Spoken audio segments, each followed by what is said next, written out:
Chapter 1307. To celebrate the opening of the weave. The first 10 spellcasters to be bound to the weave will receive a supreme gift pack. Regardless of their rank, they will enjoy a 50% discount on magic power for 10 years, and 3 additional metamagic specializations for each element. The first 100 to be bound to the weave will receive a golden gift pack. The first 1,000 to be bound to the weave will receive a silver gift pack. Anyone who is bound to the weave will receive a beginner's gift pack, which can be stacked with the previous packs. Spellcasters of the Alliance will enjoy an additional 95% discount on magic power consumption. Those of Stormwind nationality will enjoy an additional 88% discount on magic power consumption. In reality, after the first 1,000, the weave's mana would basically be balanced, and Duque would not need to dig Peter to pay Paul. Not to mention those at the back, even those at the front would not necessarily be able to take advantage of Duque. It was just like how the so-called local handicrafts in Du Zhe's previous world were all from Yiwu. It would be foolish to buy them at a 50% discount, but he would still make a profit even if he gave them a 10% discount. On the surface, Duque seemed to be selling them at a huge discount. There were so many tricks that even Duque's little conscience felt apologetic. For example, an ordinary sky wizard would need 50 units of mana to cast a beginner fireball. In reality, to achieve the same effect, they did not need that much. Magic education in this era was actually very primitive. One pharaoh had found a more feasible path and then taught it by example. A large number of people knew how to use it and it became a classic. Coupled with the fact that pharaoh with a bit of a brain chose the wrong talent and ran off to do all sorts of research, very few pharaoh cared about the efficiency of basic magic and whether it could be improved. If your fireball can't kill your enemy, it's because your fireball isn't big enough, it's not fierce enough. 90% of the mentors said this. This was because the fireball would dissipate very quickly once it left the mage's control. To throw it 30 yards away and still maintain its power when it hit someone, they would only focus on gathering the fire elements and ignore the other problems. Duque was different. In the past, the Dalajan was under Antonida's control, so naturally he had no room to interfere. After Ronan became the chairman of Kirin Tor, Duque was so busy that he had no time to care about the mages. Now that Duque was going to become the god of mages, even if he was only a demigod, he had the obligation to seduce. Oh no, to correct the mistakes of those newbie mages. First, the magic model. In the past, those fellows had used messy models and Duque looked down on them. If they wanted to use the weave, they had to use his model. If someone had the ability to remove the halo of divinity from the weave and study it carefully, they would discover that the fire magic and ice magic were filled with fluid dynamics applications. All magic shot out has experienced a similar flat nozzle contraction process like a water gun. Next was the predetermined firing trajectory. In the past, the spells would be thrown out in a straight line, and they wouldn't care where they flew halfway. It was a good thing if he could hit it, but if he couldn't, he could only blame it on his bad luck. Accuracy was not a consideration, it was all about quantity. This was also why the mages had to form teams of mages to be more powerful. Because blindly and randomly shooting, no matter how reckless the enemy was, they would be blasted to pieces. Now Duque paid attention to the firing trajectory of magic. Any flow of fire or ice magic was actually a process of heat change and transfer. If a little more magic was used in advance to disperse the heat or cold air between oneself and the target, then according to the laws of thermodynamics, heat could spontaneously transfer from a hot object to a cold object, but it could not spontaneously transfer from a low-temperature object to a high-temperature object. This allowed fireballs and ice arrows to follow the predetermined trajectory to attack the target. According to the knowledge that Duque had learned in university and the theory of Azeroth magic, with the final optimization by the system genie, what was obtained was the explosive, magically modified version of the weave magic. While he was busy breaking through to the demigod level, the allied army was not idle. With the support of Tyron's true Starfall, they had a plan and step-by-step to sweep Silithus clean. After using up the wreckage of the void battleships that could be smashed down from the atmosphere, they finally completely destroyed the 3 insect nests of Ash, Leg and Zora.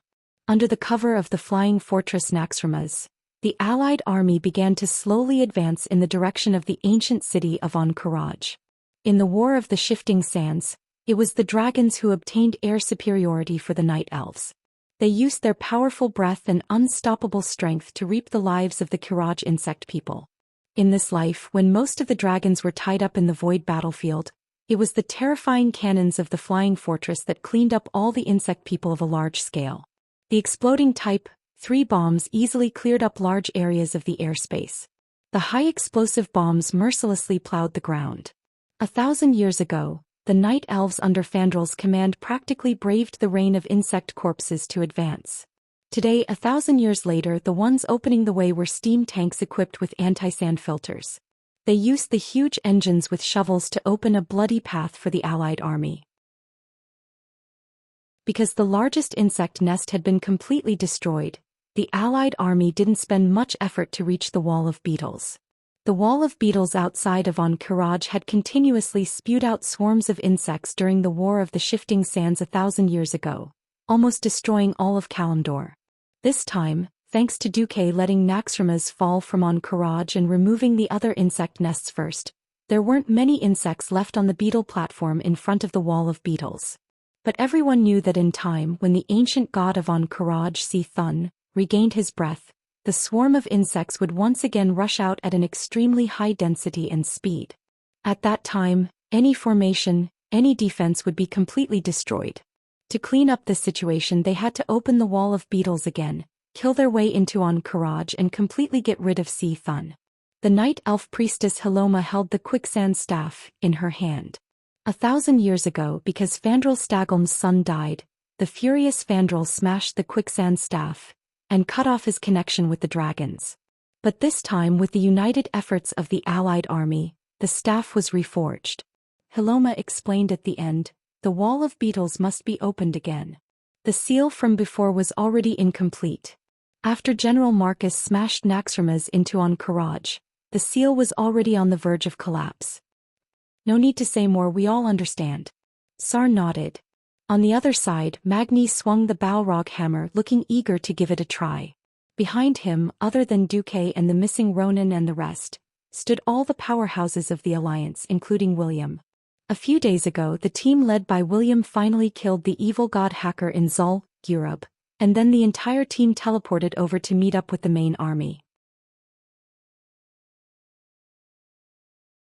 Chapter 1308. Clang. The quicksand staff struck a huge gong, and with the deafening sound of the gong, the 10-story wall of beetles suddenly opened the largest door. The next moment, an endless swarm of beetles surged out and attacked the Allied army's formation at the city gate. It was like a huge wave crashing against a stone embankment. Even if they were prepared, all the Allied army could do here was maintain the battle line. Any attempt to advance further was impossible. It was supposed to be like this. Fire the cannons, blast them. Naxxramas' new chief commander, Bulang Bronzebeard, shouted. The entire stronghold shone from bottom to top. That was the light of the cannons. For a normal warship, it was already impressive to have a 3-story cannon hold. Naxxramas had broken this limit. From bottom to top, after modifications, there were a total of 18 stories. The top and bottom 8 stories were all 155mm cannons and below. The middle 6 stories were all kinds of crazy things. Super large mortars, cannons that were originally at the level of railway guns, and even stronghold cannons. The super cannons that were originally abandoned by the dwarves because they were too difficult to transport, or because they were not very practical, were now all pulled out by Magni's orders. It was not easy to get such a big treasure like Naxxramas, and as a moving stronghold with a main city-level portal. Other than Elugia's insistence on Duque's order, which forbade the master craftsman Jurban from installing laboratories in the stronghold, the dwarves and gnomes had installed all the crazy things in it. In the end, within a month, Naxxramas had become such a ferocious existence. 2,000 cannons of various calibers, the target was more than 5,000. There were already 36 wizard towers, 108 under construction. The final target was 256. Among them, there were 36 wizard towers for Radiant Moon mages to oversee, and 3 for Breaking Dawn mages. Even if there were only 2,000 cannons, there were only 500 on each of the 4 sides. Its power was definitely at a level that could destroy heaven and earth. Fire the cannons, fire the cannons. Bu Lang was inexplicably excited. Unlike his 2 elder brothers, although he could also use God's Descent, it was not strong. Bu Lang's talent was basically focused on long-range weapons. After careful study, he even proposed the idea of transforming Naxxramas into a multifaceted fortress. This way, no matter which direction the enemy attacked the stronghold from, they would receive a more three-dimensional counterattack. Now, under the bombardment of the cannons, tons of Karaji bugmen were blown into the sky and turned into dregs. They fell to the ground like heavy rain, forming a thick mountain of bug corpses. Bu Lang frowned and gave the second order: all mortars will drop incendiary bombs. A few minutes later, the entire wall of beetles had turned into a fiery purgatory. Fortunately, the direction of the wind was from north to south. Otherwise, the burnt smell of the insect carcasses would definitely make people unable to eat any meat for a few days. After half a day of bombardment, it seemed that the Kila insect troops also knew that they were no match for the Allied forces in the wilderness, and a large number of insects retreated. "Advance," Bu Lang ordered. But soon, a warning came from the fortress control system. "DD. Warning. Warning. There is an unknown gravitational field ahead. Naxxramas is in danger of crashing again if forced to advance." Apart from Duque, no one understood how this system warning came about. They could only speculate that Thun seemed to be up to something. "Big brother, do we force an attack?" Bulai asked. Magni slapped his third brother's horned helmet. "Idiot. Thun is an ancient god after all. The Alliance worked so hard to get a floating fortress, it would be terrible if it fell. Next time, see if those magicians would let the Daojian take the lead?" Yes. It was not easy to get such a powerful flying fortress. If it really fell, the Alliance's advantage would be greatly weakened. After spending a whole day, the Alliance used steam tanks and cranes to clear the passage behind the wall of beetles. There were two huge areas in front of the Allied forces. The east side was the area that had been hit by Naxxramas, and was temporarily called the Karaj Ruins. There were a lot of powerful creatures detected there. The west side was the main building of the Karaj temple. "I suggest we split into two groups. Otherwise, if we all attack one group, it will only make the other group attack from the back," Sal said. Magni and the other leaders of the Alliance fell silent. It was true that the Alliance and the Horde had formed an alliance. However, in the absence of Duke, both Magni and William did not have enough power and prestige to suppress Thrall and hold absolute command in the Alliance, even though both sides had tried their best to cooperate sincerely. After thinking for a while, Magni and William looked at each other and understood each other's thoughts. A melon that was forcefully twisted would not be sweet. "Then I'll have to trouble the Horde to attack the Kiraj ruins." Magni turned and said, "Your Majesty, Jaina." "Yes." Jaina responded, then walked in front of Sal and handed him a 30-page document. "This is the information that Commander Duke Marcus came up with after consulting a lot of historical materials about the War of the Shifting Sands and asking the Dragon and Night Elf commanders who participated in the war." Sal, Woken and Grom's pupils instantly shrank. They were old friends. Even if they had different standpoints, Duque's information was rarely wrong when it came to the Allied forces facing a strong enemy. "General Ajax. Scar the Scarless Audrian? Thank Duque for me." Sal nodded heavily. Please note that the records in the historical materials are not complete. These are only the parts that are recorded. For the rest, please adapt to the situation, Jaina emphasized. Of course, she knew that Duque should have detailed information about the color of the fur on the enemy leader's butt. But the Alliance was not obliged to provide it to the Horde. If it was the Horde in the past, Duque might have given more detailed information to preserve the strength of the Allied forces. But now, the gazes of the three Windwalker sisters were like arrows, shooting towards Sal's back with xiao. Similarly, the Alliance's priests and paladins also looked over there with ugly expressions. If it weren't for the Kiraj insect people and Thun, who were even more terrifying enemies, they might have been completely defeated. Sal was a little embarrassed, but he didn't regret it. From the day he recruited the Forsaken into the Horde's camp, he had foreseen this scene. The former Great Chief Orgrim and the other chiefs, plus the former Sun King Anastrian and the Silver Moon Council had all become Death Knights and Liches. It would be strange if the Alliance gave them a good attitude. That was why Sar had suggested splitting the army and why Magni had agreed. Without Duque or Anduin Lothar, who had defeated the Horde, they really couldn't control the situation. Chapter 1309. The Alliance and the Horde split up. Thrall wasn't careless. Other than pulling the Horde's main force, he also borrowed half a division of steam tanks. Thrall simply asked for cover fire. The Alliance didn't dare to let Naxxramas go up, but it was still possible to get a tank division and 2 flying battleships. The Skybreaker was left behind and the Flying Dutchman and Black Pearl came up. It turned out that the Allied forces were a little oversensitive.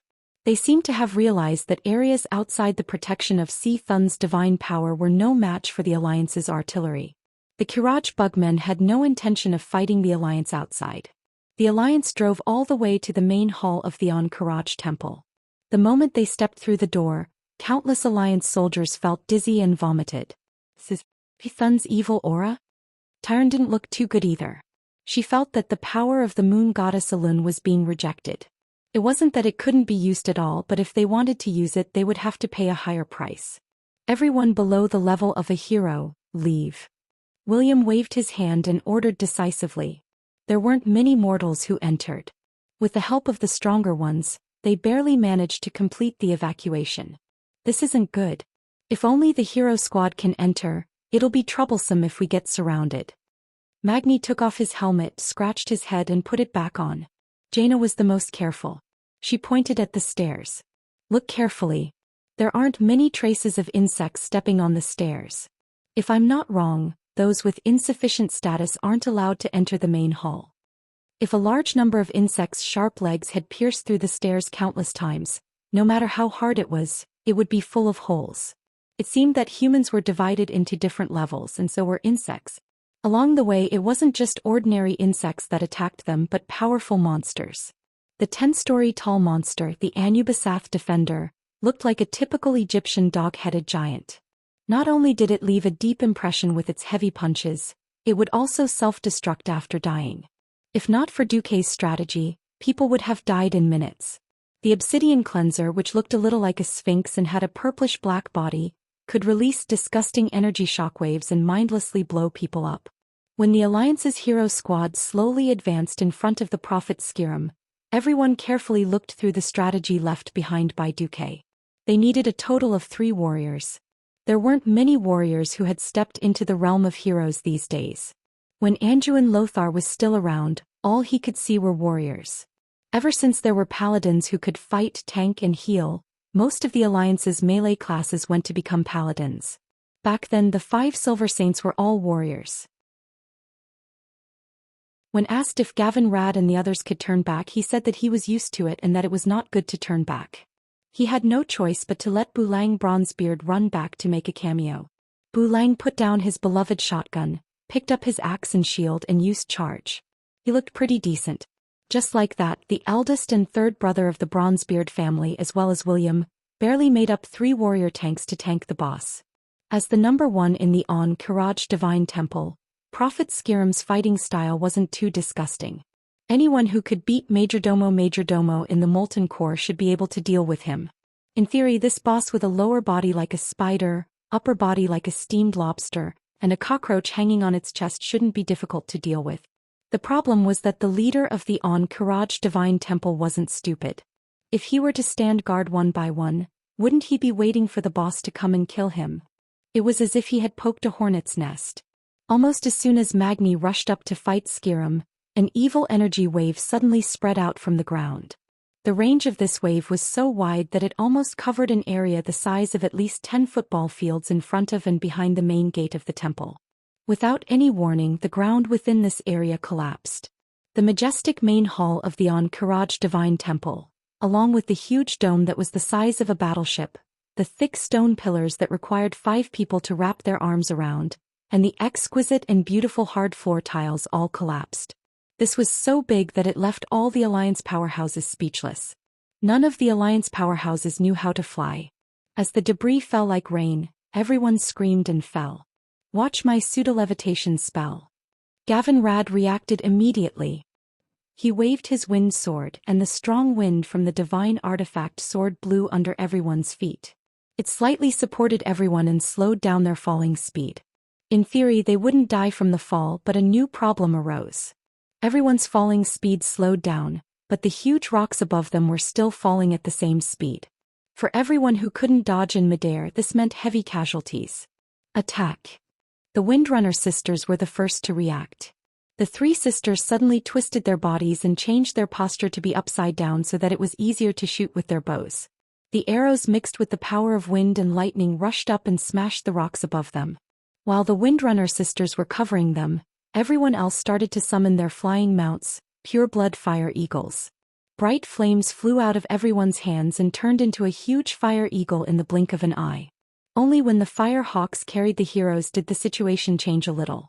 There's something down there. Sasha's eyes were the sharpest. Half a second later she shouted, "Enemy!" It's a family of three and the leader of the sludge. A family of three was the abbreviation of Lord Carey, Princess Yaj and Vim. They were the leaders of the three gigantic insects of different sizes and colors. The leader that looked like a sludge monster was the aberration monster, Vistus. "Don't go down, it's a trap." William was the first to react. Don't act according to the enemy's plan. This was the instinct of a commander. Just as everyone was about to fly up on their pure-blood fire eagles, an ear-piercing buzzing sound came from afar. Everyone was familiar with this sound. It was the buzzing sound of bees flying. The problem was, where did such a huge bee come from? The first to rush out of the darkness and enter the vision of the Alliance powerhouses was a huge green insect. There were many red spots on her wings. Princess Hihurin. Aurelia turned pale with fright. Most of the people were suspended in midair. Aerial battles weren't something that mortals were good at. Even if everyone had a pure-blood fire eagle to carry them, it still wouldn't work. No one believed that a pure-blood fire eagle that was only slightly stronger than a griffin would be a match for a flying insect like Princess Hihurin. Oh, I have to do it after all? There was only one person who didn't summon a pure-blood fire eagle despite being supported by Gavinrad's Gale, Countess Katrana. In fact, even if she was left alone, she wouldn't fall to her death. This was because she was the famous Black Dragon Princess, Xianxia.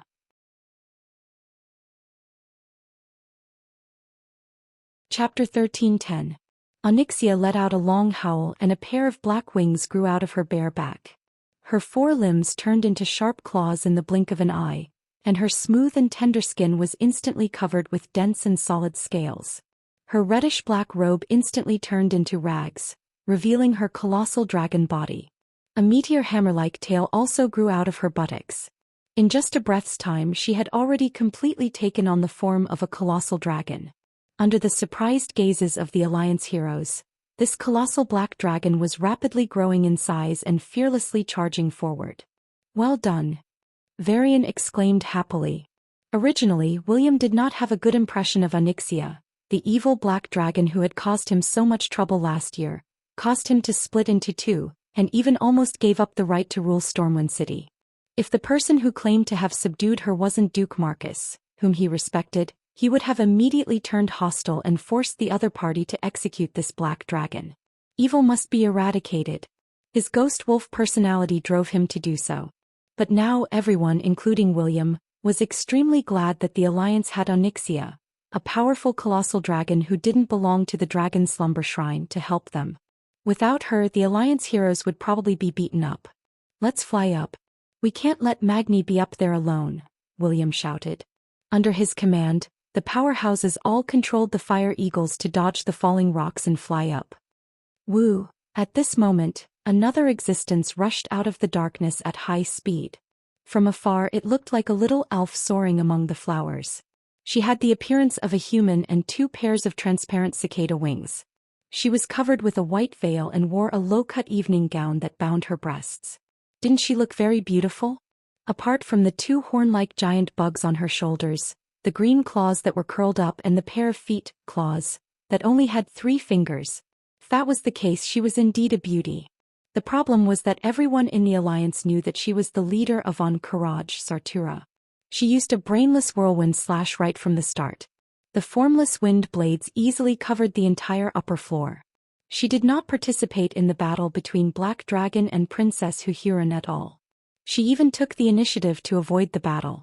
Knowing that the wind blades of Whirlwind Slash would not be able to hit the pure-blooded Firehawk in the distance, she only did one thing: block the entire airspace, forbidding the Alliance from flying up.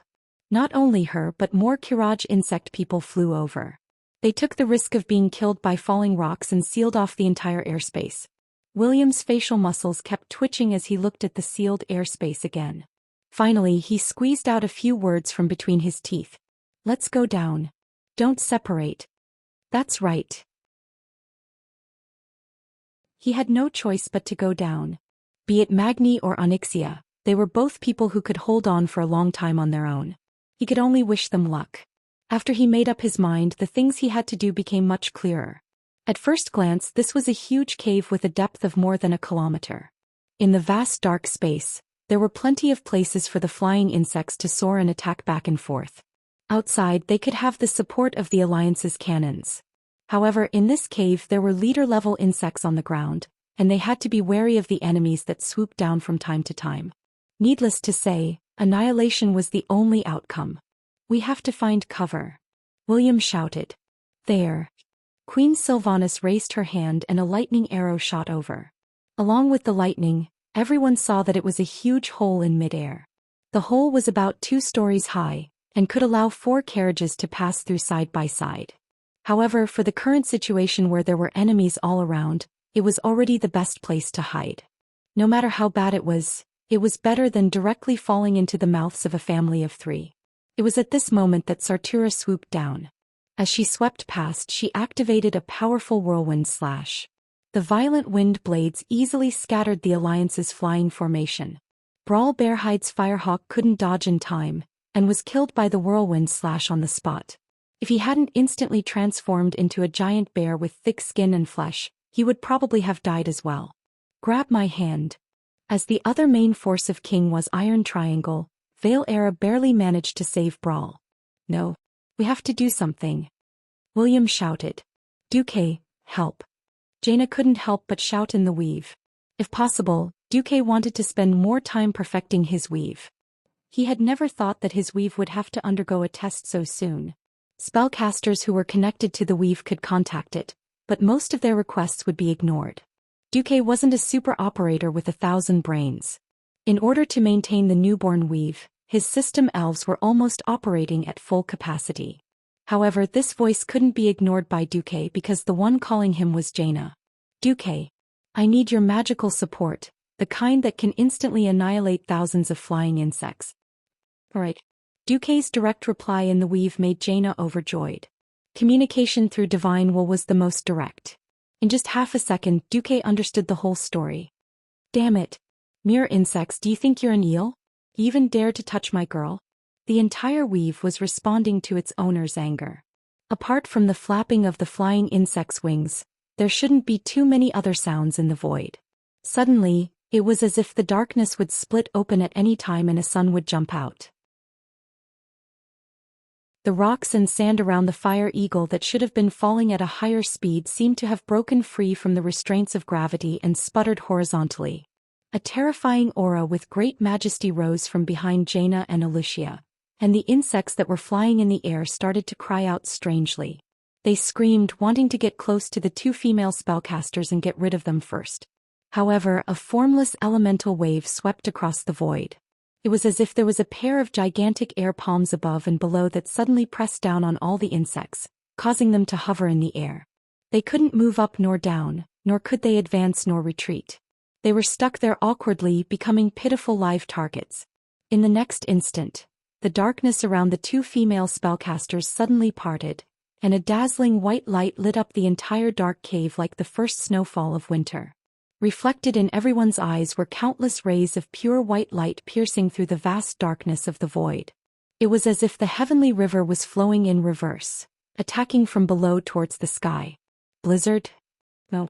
This was more than 1,000 top-notch frost arrows.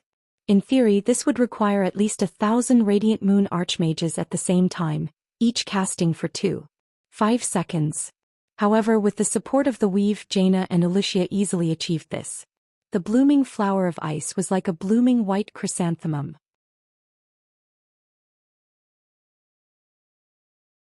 Chapter 13:11. In midair, apart from Sartura and Princess Huhuran, who was fighting fiercely at a higher altitude, Every single Kiraj flying insect was completely torn into pieces after a sharp wind-breaking sound. Their long shins, sharp claws and sharp mouthparts were all broken and scattered in the air. In less than half a second, they would turn into ice and fall to the ground along with the mud falling from the sky. In an instant, it was as if the entire world had become quiet. Not to mention Sartura. Even Princess Huhuran and her family of 3 were shocked. Inside the Karazhan, Duke spat on the ground. Tisk.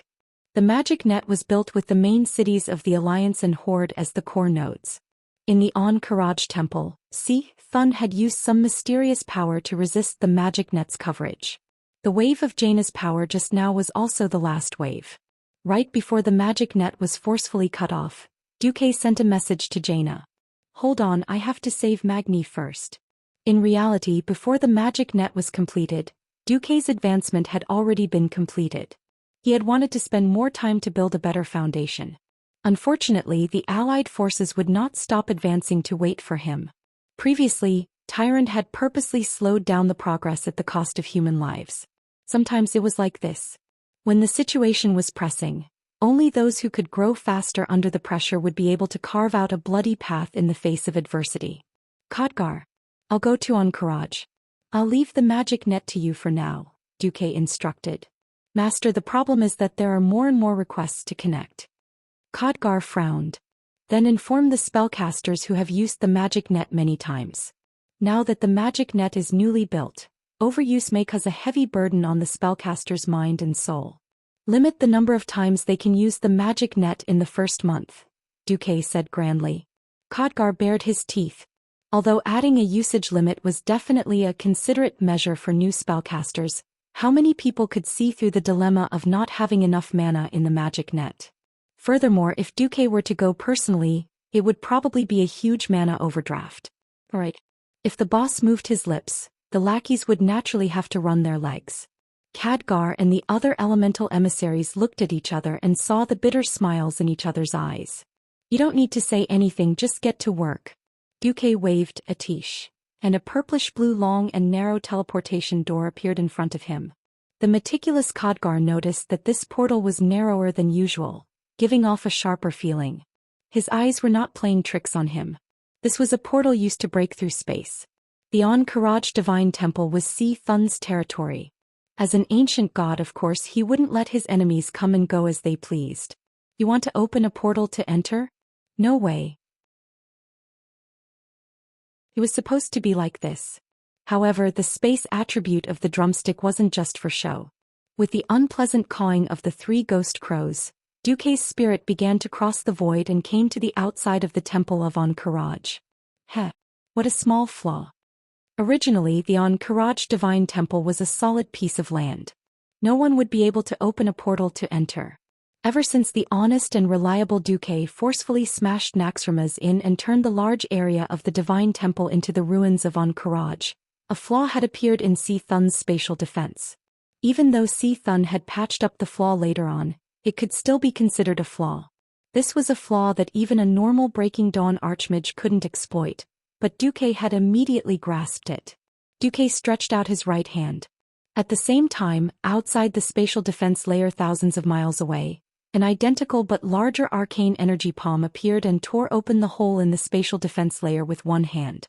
Without giving Thun any time to react, Duque's main body directly stepped into the portal and teleported over at high speed. On the other side, the bitter Magni was being abused. The area that he was in had already collapsed, but the problem was that before he fell, Prophet Skirim had used its 2 claws hidden under its rose-red sleeves to grab him and teleported him deeper into the Divine Temple. Initially, the battle was still going well. Relying on the advantage of the Balrog's hammer, Magni relied on the god's descent state and used his enlarged body to solo Prophet Skirim. Needless to say, when Magni really took out a quarter of this lobster-shaped monster boss HP, a nightmare came. Every time Skirim lost a quarter of its HP, it would create 2 doppelgangers. As long as there was no one next to the main body or the doppelganger, it would mindlessly throw spells. Things like Great Earthquake Strike, Magic Explosion, Frost Trap, and all sorts of other random spells. According to normal tactics, the 3 main tanks would pull the main body and the doppelganger, and everyone would concentrate their firepower to kill the doppelganger first. This was because the doppelganger's attack power was even higher than the main body. But now that Magni was the only one left, he immediately felt bitter. The boss had doppelgangers and they were running all over the street. He had wanted to catch one and kill it first, but in the end it could teleport and not to a fixed location. If it caught up, it would teleport away and Magni was fooled. There were a few times when Magni wanted to leave and find a hole or even dig a hole himself and fall in. But he found that the ground was extremely solid, and he was at least 1,000 meters away from the main door of the temple. He could only miserably run around with Skiram and be kited by him again and again. He knew that when the duration of his god's descent ended, it would be time for him to die in battle. Just at this moment, a mysterious purplish-blue light suddenly appeared beside Magni. That dazzling light was like the light of the birth of all things. Perhaps the life on Earth came from sunlight, and it was incompatible with the purplish-blue color. But this ball of light gave people a feeling that it was full of wisdom. At that moment, in the originally decaying temple, all the other colors dimmed. It was as if there was no other color in the world. The space suddenly trembled. A crack in space that wasn't very wide was forcefully torn open, and became a slightly narrow teleportation door. A man in a blue and white magic robe walked out. Magni almost threw himself at him with tears and snot. Duque's eyelids twitched. Why did this Duque sound like it was calling him, but why did it feel like Magni was calling him father? ***. I don't have such an ugly son. Duque kicked Magni, who had rushed over to hug Magni's leg after he had dispelled God's descent. Scram. When there were comrades standing behind him that needed his protection, Magni was the most reliable warrior. He fully demonstrated what it meant by heaven to the left and warriors to the right, with his ridiculously hard body. However, in the face of a demigod like Duke, Mag actually cowered in fear.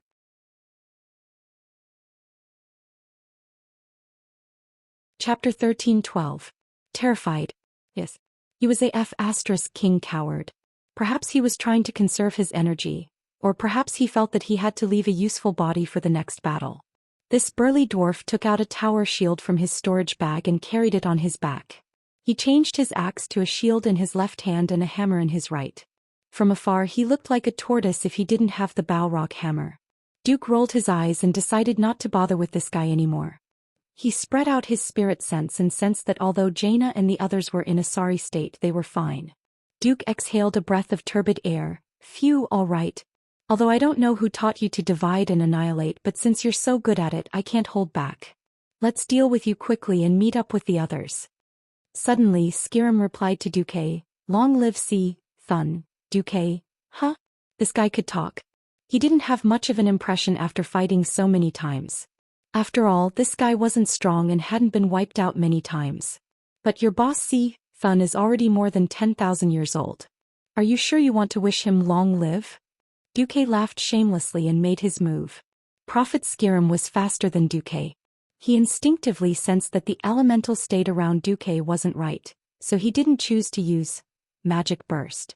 Instead, he let his main body and doppelganger release Great Earthquake Strike at the same time. Duque frowned. Skiram had obviously held back just now. When that shocking force of nature hit him, he instinctively realized that if he was in his normal state, he would definitely be sent flying by this force. No, being sent flying was already a good thing. The worst thing was to be hit by 3 great earthquake strikes at the same time. That scene would probably be like a pile driver. He would become a pillar and be driven deep into the ground. Mag was about to remind Duque to be careful. However, he saw that Duque did not make any extra movements.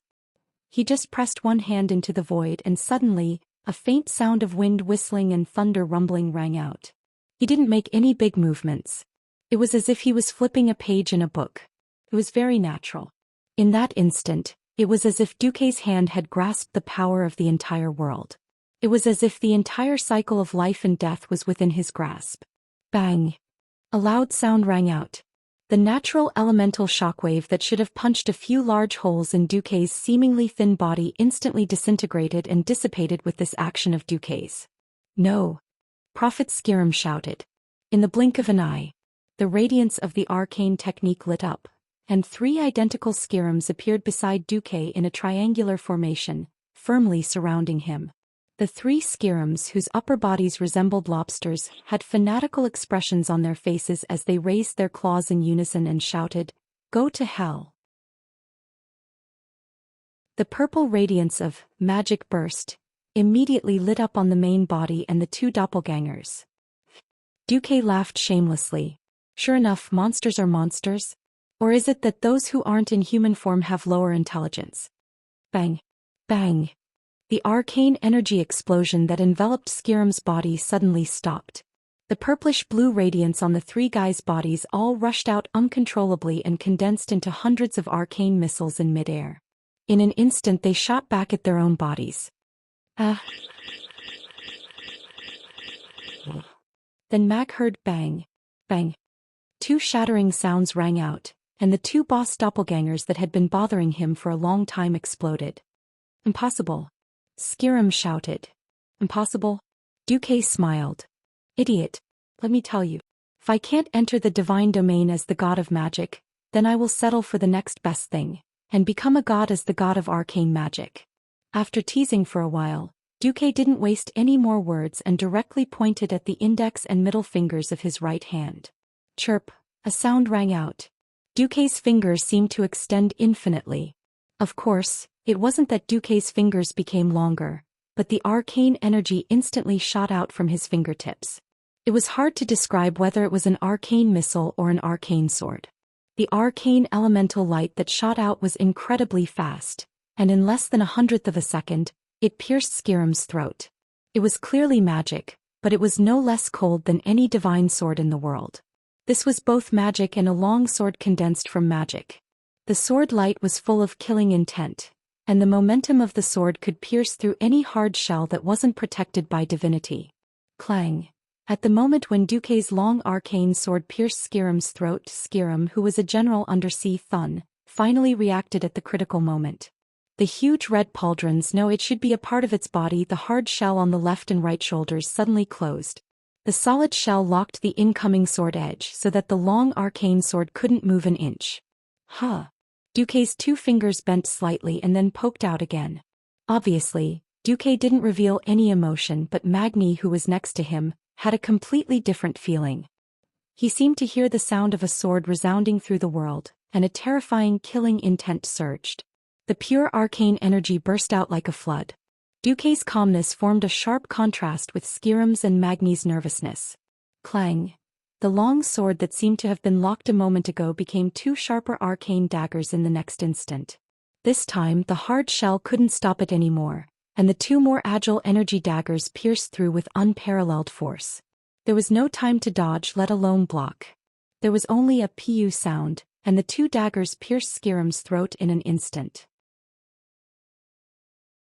There were no more 50% and 25% clones left. The arcane energy that rushed into Prophet Skirum's body destroyed it like lightning, and sucked away all of its life force in one breath. Skirum's huge body, which weighed several tons, collapsed with a loud bang. Magni was dumbfounded. Duque, that's it? Duque's eyes rolled back. How long do you want to fight?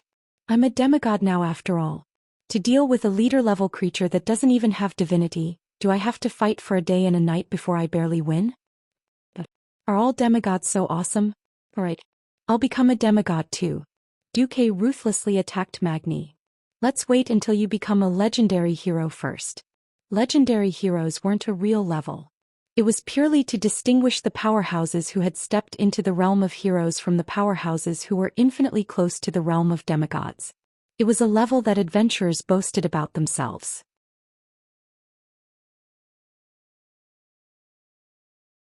Chapter 13:13. But the rank of legendary heroes seemed to be solidifying recently. It couldn't be helped. According to the realm of heroes, the newly promoted Valilla, Brawl, and the earlier batch of Riadaline and Lillis were all heroes. But the difference in strength between them and the oldest batch of heroes was too great. Not to mention Tyrion Fordring, the most senior Empress Dowager. Even Vanessa could easily defeat Valera. After all, Vanessa's strength was honed through countless bloody battles. Compared to Valera, who could only bully mortal gladiators in the arena or beat up small monsters, it was a completely different concept. If Vanessa hadn't been so busy recently, Valilla would have chased after Vanessa every day to ask for a duel. The same thing happened to Riataline. She was already the most powerful paladin among the Blood Elves. Even without divine equipment, Gavin Rad still relied on the more intense holy light to take down Riataline with one hand. And in the tavern, in the comments of the upper echelons, heroes who had experienced so many battles were unknowingly promoted to the new rank of legendary heroes. Naturally, there was a new standard for legendary heroes. Only those who could take down a divine creature alone could be considered a legendary hero. Hearing Duque's words, Magni bared his teeth. Good. There are too many things to do now. The Iron Furnace Castle needs a powerful guardian. I'll go train after defeating Thun. Duque stretched out his hand. He had wanted to take Prophet Skirim's spoils of war and leave, but the system elf suddenly gave him a notification. The soul of this creature has been detected to be compatible with the magic net. Would you like to capture it? If captured, there is a 94% chance that it can be converted into a magic net processor after purification. What kind of benefit is this? Looking at the system notification carefully, Duque decisively clicked, yes. He only saw Duque's right hand pinch the air, and then a translucent spirit of Skirim was pulled out of the body by Duque. Nimble fingers flew in the air, and then Skirim's soul was shredded like a butcher dismembering an ox.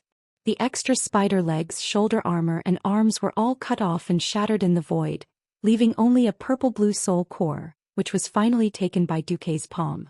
The corners of Duque's mouth rose and he suddenly smiled bitterly.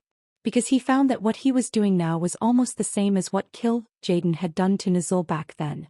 However, the egg always destroyed Nizul's body and stuffed it into an ice skeleton. Duque was a bit more thorough. He completely erased Skirim's soul imprint, which meant that the miserable Skirim would no longer have any memories and would only be left with the instincts of a caster. Duque had received a system notification the moment he'd brought Cram to the weave. Arcane Soul Compatibility Test complete. The weave has obtained a new metamagic ability, Enhanced Magic Blast. This ability can increase the critical hit rate of Magic Blast by 10%. Holy *T. There's actually such a suffocating operation? Come to think of it, it made sense. Skirim had always used teleportation and Magic Blast to blast his enemies until they wished they were dead. It wasn't surprising that his soul had the ability to enhance Magic Blast. Originally, Duque had no interest in small bosses other than Thun, but now it was completely different. This was a great opportunity to collect metamagic abilities. Ever since he'd opened the weave, Duque had suffered enough. There was no other reason, it was because he didn't earn much. It was different from what he'd imagined. Simply saving mana would not bring more benefits to Duque, but providing metamagic abilities which were more profitable value-added services would allow Duque to fill his pockets. At this moment, Duque felt that his hobby of collecting had awakened. In the underground cave thousands of meters away, Jaina and Alicia's sudden outburst had only slightly improved the situation of the hero group. Without the entanglement of the small monsters, the hero group faced the fierce attack of Sartura again. After the weave was forcefully expelled by Thun's power, the hero group had lost a more effective way to fight back.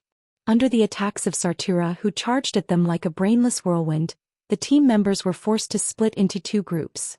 One group successfully charged into the hole in midair, while the other group had to land on the ground to face the family of three. The family of three and Sartura's combination was indeed terrifying, but it wasn't much better for them to charge into the hole, because there was another boss guarding the hole. It was the fourth boss of On Courage, the tenacious Fancaris. It had 6 legs and a trident tail. It had bright yellow skin and red stripes, and it was a commander-tier monster with the body of a scorpion. Fancaris's fighting style was quite irritating. It would constantly summon small insects and even elite sandworms to cause trouble. And it had a strong attack that could tear apart the highest-level epic armor of this era. The most disgusting thing was its teleportation. It would occasionally teleport a team member into its nest, and they couldn't do anything but take the beating of the small insects without struggling. Of course, Fancaris's problem was child's play compared to the danger below. It wasn't just the family of 3. Even the leader of the ooze monsters, Vistus, had come out. This meant that the team below had to endure the crazy attacks of 5 bosses at the same time. It was obvious that there was a commander behind the scenes directing these leaders to perfectly divide and eliminate the Alliance heroes. Damn it. Gagagagu. Gavin Rad was the first to suffer. When he was the first to land on his fire eagle, he was also the first to be ambushed. The leader of the ooze monsters, Vistus, suddenly jumped out from under the sand and swallowed Gavin Rad along with his fire eagle. Gavin Rad activated his invincibility almost immediately. So what? The paladin's holy shield spell only lasted for slightly more than 10 seconds. Once the time was up, Gavin Rad felt like he was drowning in the corrosive mucus. If it wasn't for the fact that his entire body was filled with holy light, and the wind sword's nature attribute slightly resisted the corrosive mucus, Gavin Rad would probably have been the first to die in this battle. The scales of victory for the Alliance were still tipping in the direction of collapse. William led his men into the cave and faced Fencaris head-on. Magni stayed on the surface, and only Bulang and Theon were left to tank the boss. Due to the need of battle tactics, Riadaline had come down wearing an armor that strengthened the holy light spell, and she couldn't change it in time. Be careful. Before Theon could finish his sentence, Sartura had already swooped down for the kill. The claws on her 2 legs stretched out. Since she didn't manage to hook the more agile Queen Sylvia, she flapped her wings and suddenly changed her target, grabbing Kalia, who was beside her. She wanted to tear Kalia in half in midair. Just then, a teleportation door appeared out of nowhere in the air behind her.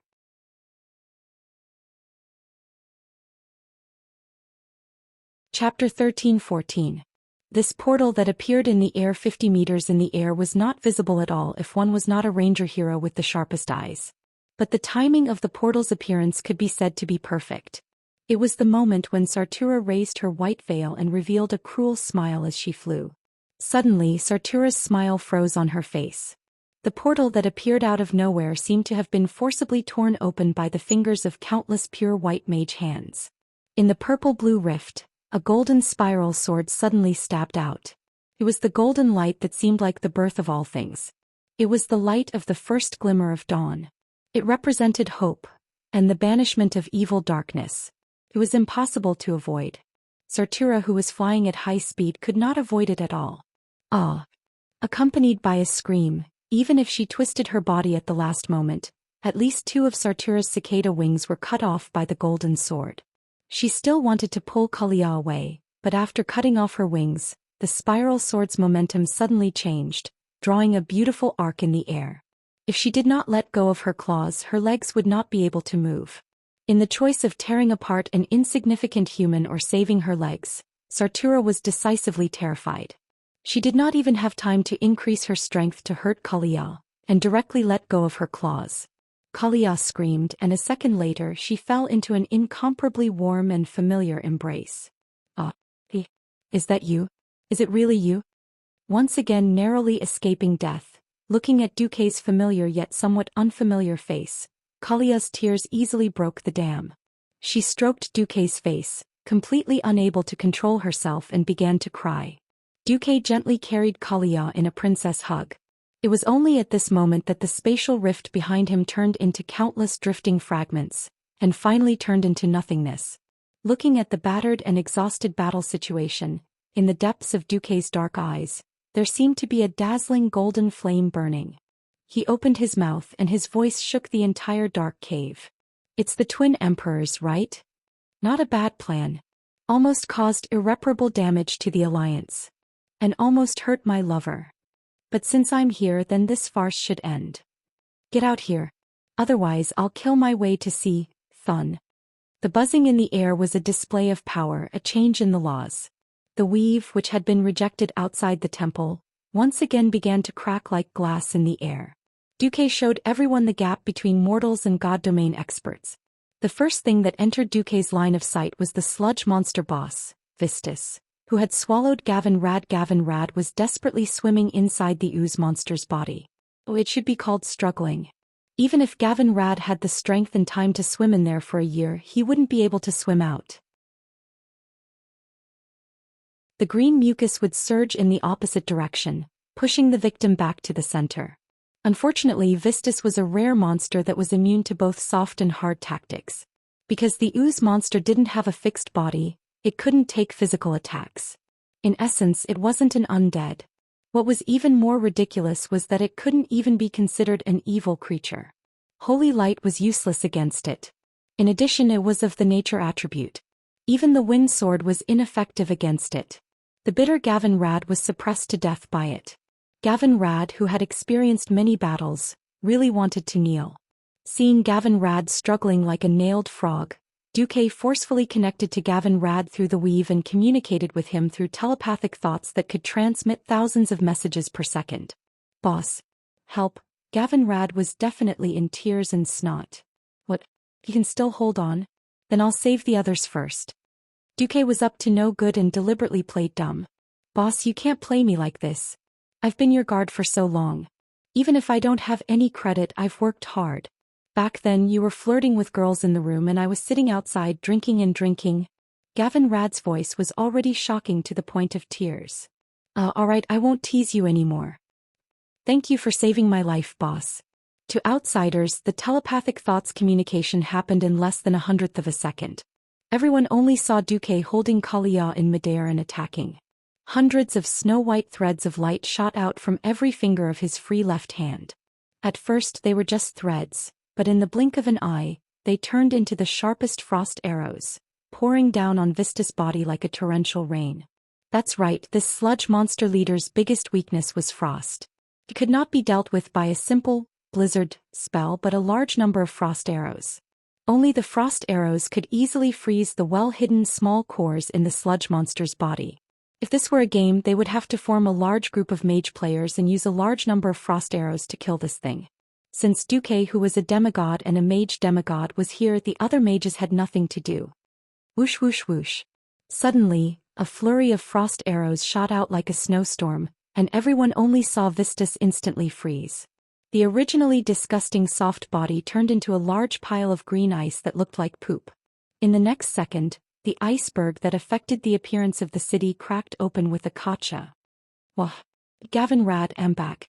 On his forehead, Gavin Rad, who had the color of a grassland, waved his wind sword, like a god of war who had returned from a latrine pit, bursting out of the iceberg in anger.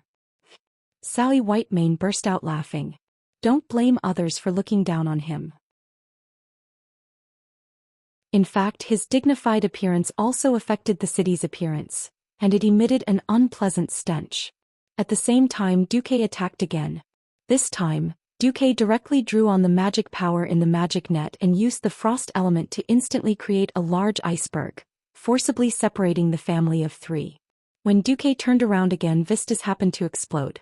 It was like some mischievous little brat throwing 250 kilograms of firecrackers into a latrine pit and then exploding them to his heart's content. Bang! That was awesome.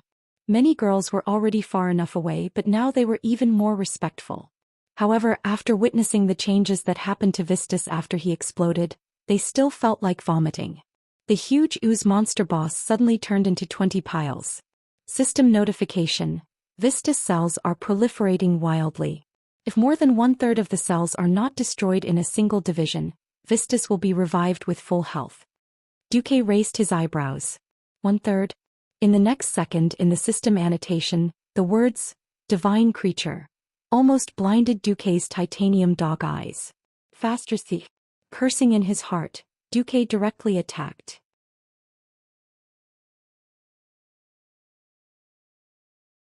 Chapter 13-15. In the legends before Duque transmigrated, abominations were mutated divinity monsters that were born between normal deities. There was no such thing as abominations in the world of Azeroth, because the few ancient deities themselves had a special appearance that affected the appearance of the city. A normal human would never have thoughts like tentacle control or tentacle play. Recalling the glory of the big eyeball tentacle monster from C. Thun's memory, Duque really felt that he was doing justice on behalf of the heavens by destroying these guys. At this moment, the frost elements around Duque became thousands of times more active. Countless magic arrays appeared on the magic net nodes that extended from the void beside Duque. Sharp frost arrows took shape in an instant and surged out of the magic net, raining down on the 20 disgusting green lumps of squirming on the ground. Although Vistus's cell proliferation and blood recovery plan was awesome, the price of such a huge recovery of HP was its defense. It was completely defenseless. This was purely a gamble born of biological instinct. It was a gamble on whether the enemy's attack power could surpass its recovery ability. If the frost attack was not strong enough, Vistus was an immortal existence that could not be killed. Relying on skills such as acid spit, there would always be a time when the enemy would be exhausted to death. But if the attack was strong enough, lumps of green biological tissues were eroded by the unhindered influx of frost magic. Every green cell in its body began to crystallize. Just like people with large areas of frostbite, they often needed to amputate their limbs because all the cells in the limbs had been frozen to death. The water in the cells began to crystallize, which in turn pierced through the cell walls, causing the cells to die. The 20 lumps of Vistus clones began to freeze again. It was a kind of silent wail. Even if the bystanders could not understand it, they could easily see the green mucus tissues solidifying once again. This time there was no more fragmentation or recovery. Almost every cell was directly filled with high-purity frost elements. They had lost their lives forever, let alone the ability to regenerate. Vistus was completely dead. Heh! A family of 3 not far away roared in unison. They were angry at Duque for killing their companion. Of course, Duque had no time to pay attention to this defeated dog's wail. He lowered his head and carefully examined the item in his hands. System notification. Host, you have obtained 2 basic units of Divinity of Chaos. Note, Divinity of Chaos, the power of the divine realm that is irregular. It can easily raise a creature's level and greatly increase its combat power, but its weakness is that it can easily cause a creature to enter a berserk state. If it was only at this level, Duque would definitely throw it away like trash. Fortunately, there was another sentence in the remark. Do you want to purify it? If the chaos elements are removed, it is estimated that 1 basic unit of order divinity of unknown attributes will be produced. Duque blinked. What basic unit? It's too much of a mouthful. Let's call it point instead. Alright, I want to extract 1 point of order divinity from 2 points of divinity of chaos. What's the price? The system elf replied, it is estimated that it will take 365 Azeroth days, and there is a 45% chance that the purification will fail, which in turn will bring adverse effects to the host. Duque understood what the system elf meant. Purification was actually a process of mutual influence. Although light and darkness were interchangeable in this world, nothing was completely pure. The more absolute a power was, the harder it was to purify it. System elf, is there anything I can do to increase the success rate? If I use a greater amount of order power to purify it, the failure rate can be greatly reduced and infinitely close to 0. The communication between Duque and the system elf's divine sense was only for a moment in the outside world, and outsiders did not even notice that Duque was in a daze. In Duque's perception, an enemy was approaching at high speed from behind. Originally, Sartura was very fast, but after she abandoned the whirlwind slash that would slow her down and added all her strength to her speed when she swooped down at high speed was quite shocking. Although many people were unwilling to admit it, it was already a little like the speed of sound. The attack arrived before the sound was heard. Unfortunately, Duque had already spread out the weave. Even if Sartura's rash charge in a straight line was faster, the elemental vibration caused by her was no different from a huge wave in the weave. How could Duque not sense it? Little Illusia was about to remind Duque, but found that Duque's figure had already become a blur. Sartura pounced on Duque's afterimage. Asterisk the light that burst forth from Duque's afterimage turned into a bunch of crows that flapped their wings and cawed. The ear-piercing sound, coupled with the strange undulations in the air, instead interfered with Sartura's judgment. For a moment, no one expected Sartura to be stunned at Duque's previous position. Duque's figure appeared again, this time to her left. However, the sudden stab of the spiral golden sword was caught by Sartura's claw. The spiral sword spun at high speed in the claw, making a zzzz sound similar to the scraping of metal from a grinder. I've caught you. Sartura suddenly laughed coldly. No, I've caught you. Duque responded with a polite smile. His smile caused Sartura to have a bad feeling. Sartura guessed correctly, but it was too late. Duque had a headache dealing with a boss with high speed and high agility like her. This was C. Thun's territory, It was possible to open a teleportation door here, but to use continuous flash, that was very difficult. If Sartura stubbornly avoided him and only ran to kill the other heroes of the Alliance, Duque would also have a headache. Since Sartura recklessly rushed over, Duque of course would gladly accept it. The spiral golden sword that seemed to be stuck suddenly burst forth with a golden light that was enough to blind any evil creature.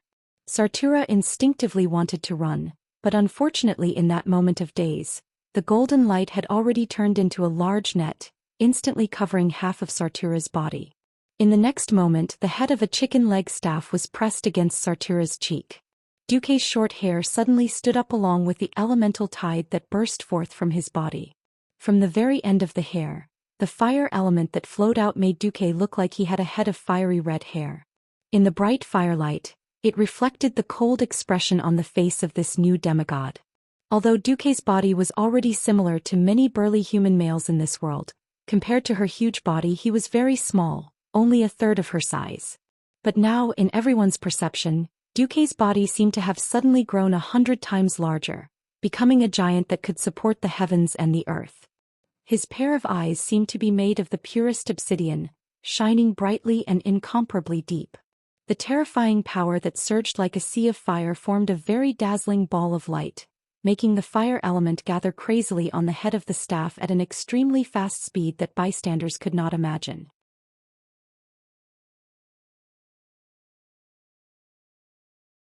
Chapter 13:16. Compress. Compress. Compress again. In just 1/100th of a second, this dark cave that hadn't seen the light of day for thousands of years returned to the embrace of light. Facing such a powerful enemy, not only Sartura, but every leader of Encourage felt a sense of helplessness and fear rise in their hearts. No! Sartura screamed shrilly and then did something that no one expected. She suddenly flashed and no one knew how she did it, but in order to escape she actually cut off her arm that was sealed by Duque. Not only that, a small part of the shoulder armor that was connected to her arm, yellow and green bodily fluids splattered all over the place, along with some pieces of her internal organs. She made such a huge sacrifice just for that moment of opportunity to escape. What a pity! Just as she escaped, Duque also flashed. The staff head that looked simple and unadorned like a wooden chicken drumstick, was still stuck to Sartura's face at the same distance. Not an inch more, not an inch less, still sticking close to Sartura's face. Not bad courage, too bad there's no reward. Following Duque's mockery, the demigod-level flame blast smashed out from the staff head of Atish, directly exploded at 0 distance. Ah! Sartura let out the most tragic howl since the start of the battle. Her seemingly pretty face was originally covered by a veil, but under the terrifying power of that flame blast, all of her true form had to be revealed. That was the unique mouthpart of an insect creature. The 2 cockroach leg-like antennae were instantly blasted in half, and half of its face instantly caved in. Its twisted neck couldn't help but have a large area of scorch marks appear on it. If it was just a simple flame blast, it wouldn't be able to take her life. In the next moment, only the people with the most powerful eyesight could see that the flames that should have exploded in all directions gathered again under the control of Duque's astonishing elemental control. 2 consecutive attacks. It wasn't as simple as duplicating the attack twice, but rather gathering the scattered elements once again and launching another destructive attack in an extremely short amount of time on the opponents already injured and starting to be damaged. Perhaps in the eyes of those with poor eyesight, Duque instantly killed Sartura. Only those who saw this scene clearly would feel the shock of looking up to a great mountain. Bang! A loud sound rang out. The flames spread wantonly in the sky. Sartura's scorched black half-body fell heavily into the yellow sand at the bottom of the dark cave. This is the third one. Prophet Skirim, Vistus and Sartura. Then Magni, who had just come out of the portal that Duque had opened for him, muttered to himself. It was only at this moment that the Alliance powerhouses realized that as soon as Duque appeared, he had already killed 3 of Si Thun's generals. Roar! In the dark sky, the 2 beasts, Onyxia and Princess Huhuran, were fighting fiercely. The shock waves from the clash of fire and nature elements continuously tortured the already unstable cave walls. The murals on the walls melted in the flames, and the acid that Princess Huhuran spat out splattered everywhere. More rocks collapsed and fell. The Alliance heroes who were fighting with the family of three had to constantly pay attention to the top of their heads to avoid being affected by this waterfall of rocks. The two larger bugs in the family of three easily caused the sand and rocks on the ground to form layers of broken waves, causing the Alliance heroes to be in a sorry state. The Rangers with light movements could still make do, but the others had to worry about whether they would fall into those ghastly cracks or be swept into the earthquake-like area. Duque didn't have the time to care about all of this. He didn't even have the time to look at what spoils of war he had gotten from killing Sartura. That was because in the darkness in the distance, two humanoid creatures that were 7 to 8 stories tall were charging over. Duque put Kalia down and said to Jaina, "I'll leave this to you." If it was possible, Duque naturally hoped to gather his superior forces to deal with the enemy. For example, he could leisurely take care of all the weaker leaders of the enemy, and then face Thun with a leisurely attitude. Unfortunately, he couldn't. In the battle between the two princesses in the sky, Onyxia clearly had the absolute upper hand. If he wanted her to decide the winner immediately, it would be difficult for her own mount. Rushing to decide the winner meant taking risks. Attacking recklessly was never Onyxia's forte. The Black Dragon Princess was better at using careful and continuous attacks to force the opponent into a desperate situation, and then killing them without suffering any injuries. Only when the situation was urgent and there was no other choice would Duque strictly order her to attack fiercely. So at this moment, Duque gave her a reassuring message: "Onyxia, just fight at your own pace." "Thank you, master." Duque was a demigod and one whose strength far exceeded hers. A demigod who had the chance to reach the highest position. Compared to being forced to serve a lowly human before, the current duke made Onyxia feel better about her reputation. Being the mount of a powerful demigod sounded better than being the mount of a human. If not for the fact that they were in a fierce battle, Onyxia would have run over and taken the initiative to ask to tame a dragon. In a higher cave, half of the hero team led by Varian was fighting with the tenacious Vencaris. Obviously, the outcome would not be decided in a short period of time. It seemed that Oro's early death and the fall of Naxxramas had deeply stimulated Thun's side. Other than Oro and Thun, who was guarding the underground palace, all the leaders of Ank'Qiraj who could fight were here. The two enemies who had come at this moment were naturally the twin emperors, Vecnalas the Great and Veclor the Great. Facing the twin emperors in the temple of Ank'Qiraj, whose strength was second only to Thun, only Duque could come personally. Tyron suddenly thought of something and exclaimed, "Wait, Duque isn't one of the twin emperors immune to magic?" Duque laughed. If someone else had asked him, he would have definitely replied, "Who do you think I am?" As Duque's lover, Tyron naturally did not need to refute. There was only a confident smile. In his left hand was the most simple and unadorned divine artifact magic staff, Atish, legendary staff of the Guardian. In his right hand was the sharp divine artifact long sword, Marcus, Song of Light and Darkness, with a peculiar spiral conical shape. Clang! At this moment the sound of the sword resounded through the 9 heavens. The spiral sword in Duque's hand suddenly became dazzling. The entire holy sword seemed to have turned into the purest light, becoming the brightest light in the world. This sword illuminated the entire hell-like underground cave of the Temple of Ank'Qiraj. At this moment not only did Duque's whole body burst out with the power of a demigod, but also a surging sword intent. Duque did not say a word. His attitude said everything: "Today not just a demigod, I will even kill a god for you to see."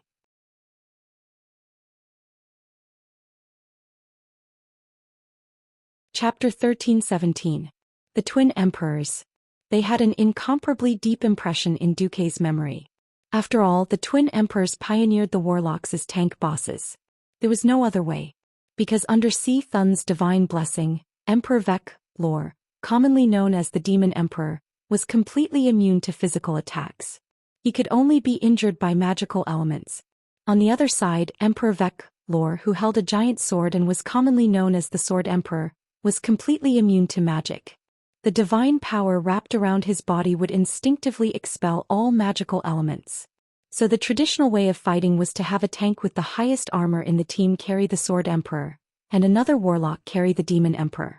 Unfortunately, all the powerhouses in the Alliance hero group were in the middle of a fierce battle.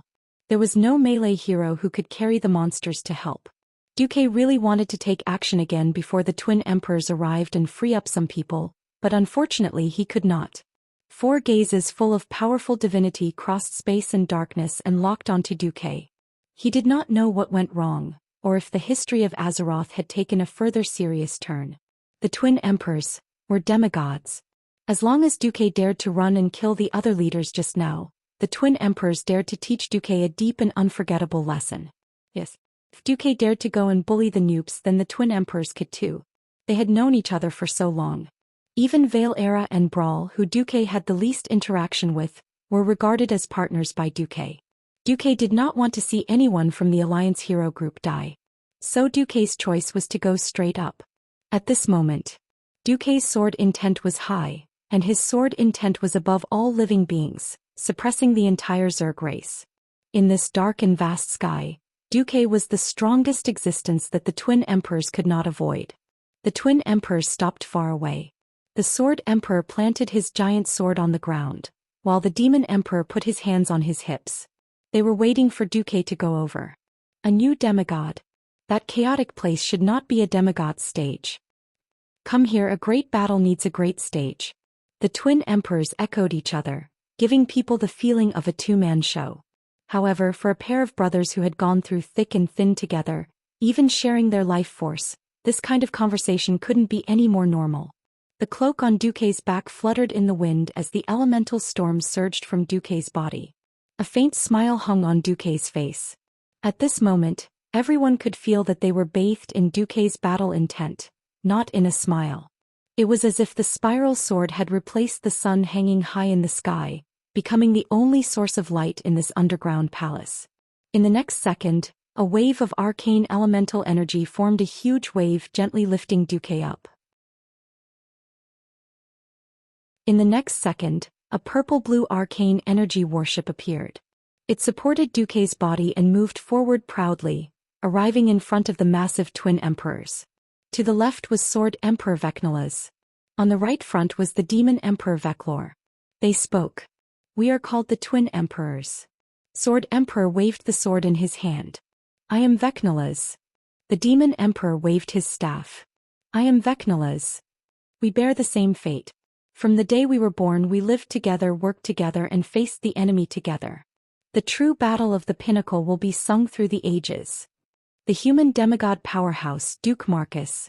The Emperor's modesty makes us disdain to fight 2 against 1. You can choose a partner. This is our respect for you. This is also the respect you have for us. The words that seemed like a tongue twister didn't make Duque dizzy. Instead, it made Duque see an opportunity. Duque said in a teasing tone, Huh? If I fight you 2 against 2 and we win, will there be additional prizes? Sword Emperor's glistening yellow eyes widened. The winner gets everything. The Demon Emperor's similarly colored eyes darkened. The loser loses everything. The winner's reward should not be discounted. The loser's etiquette should be done to the extreme. If you and your comrades win, you will get what you want. If I and my brother win, we will also get a real reward from Master. Duque found the Twin Emperor's wager very interesting. Unfortunately, where could Duque find a partner who could fight against the Twin Emperors? Because the Twin Emperors would heal each other when they were close to each other, Duque's partner had to be at least 60 yards away to face one of the Emperors alone. This meant that Duque couldn't choose a warrior to tank the monsters. For example, even if Magni had the Descent of God, he couldn't last that long. A real demigod was very difficult to kill in an instant. For example, when Master Howl killed the demigod Cenarius, it was ultimately because Cenarius used the forest as the source of his power. At that time, the entire Grey Valley and Fellwood Forest had already been infiltrated and polluted by demons. Cenarius' power was greatly reduced, and that was how Master Howl's shocking battle record came about. Duque knew that the Twin Emperors relied on those disgusting beetles. On Karaj, the number of insectoids was easily in the millions. His battle with the Twin Emperors was destined to be a tug-of-war. Magni definitely couldn't last that long. Duque cleared his throat. Just as he was about to say that he didn't have a partner, a graceful female figure that Duque was very familiar with stood beside Duque like lightning. Servana's Windrunner, Queen of Sindorii, Duque's partner, will partner with Duque in this battle to fight against you. Duque was embarrassed on the spot. His mouth was half open, opening and closing like a fish that had been scooped out of the water, sucking in air fiercely. Xianxia was proud. From the day Duque met her, she didn't feel that she was inferior to anyone. It was fine during the second battle at the Dark Portal. What she couldn't stand the most was during the third battle when her hometown was destroyed, but she couldn't do anything about it. Time flew, and the man who had conquered her body and mind had already become a demigod who looked down on all living things. As someone by his side, as a proud expert, as a queen who was determined to take revenge, she couldn't allow herself to stay where she was. So this time she wanted to challenge her limits. Duque's hands were trembling. Even he couldn't guarantee that he had the strength to look after Queen Xi. He really wanted to say something, but when the words reached his mouth he couldn't say a single word. Instead it was Queen Xi who spoke first. What? I'm not the weak Kalia. And I'm not one of those seductive sluts who swayed their lewd bodies to tempt you. From the day I was born, I was destined not to be the kind of weakling who was willing to be protected by others, and who needed to be carefully cared for. Remember, my name is Savannah's Windrunner. Her sonorous and forceful words shook Duque's soul. He really wanted to argue, really wanted to forcefully hold her down and not let her do anything stupid. Suddenly Duque smiled.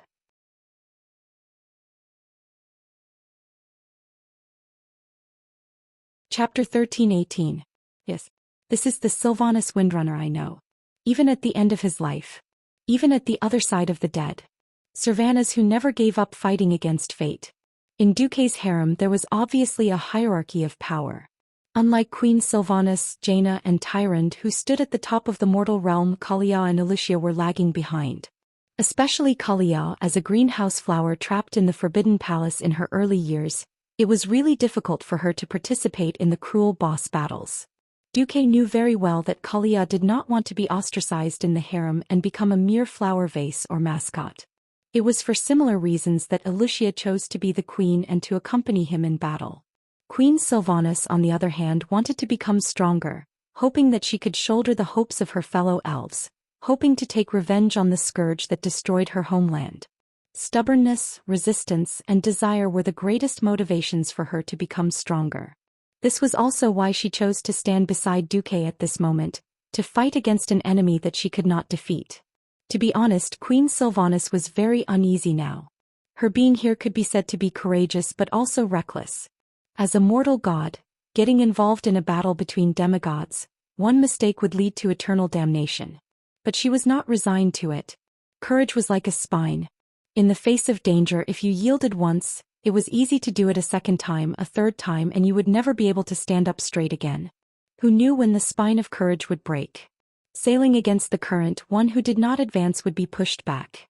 She could not let it go and had no reason to let it go. In her heart, Queen Sylvanus was prepared to be reprimanded by Duque, or even chased away by force. She even thought of dozens of reasons to argue with Duque. But there was no anger, no lesson. All she got was a look that said, "I understand you." Infinite gentleness and infinite trust. Not a single word. Instead he just leaned over, hugged her waist just right and kissed her gently. It wasn't the first time they had kissed, and it wasn't even the first time they had deep contact.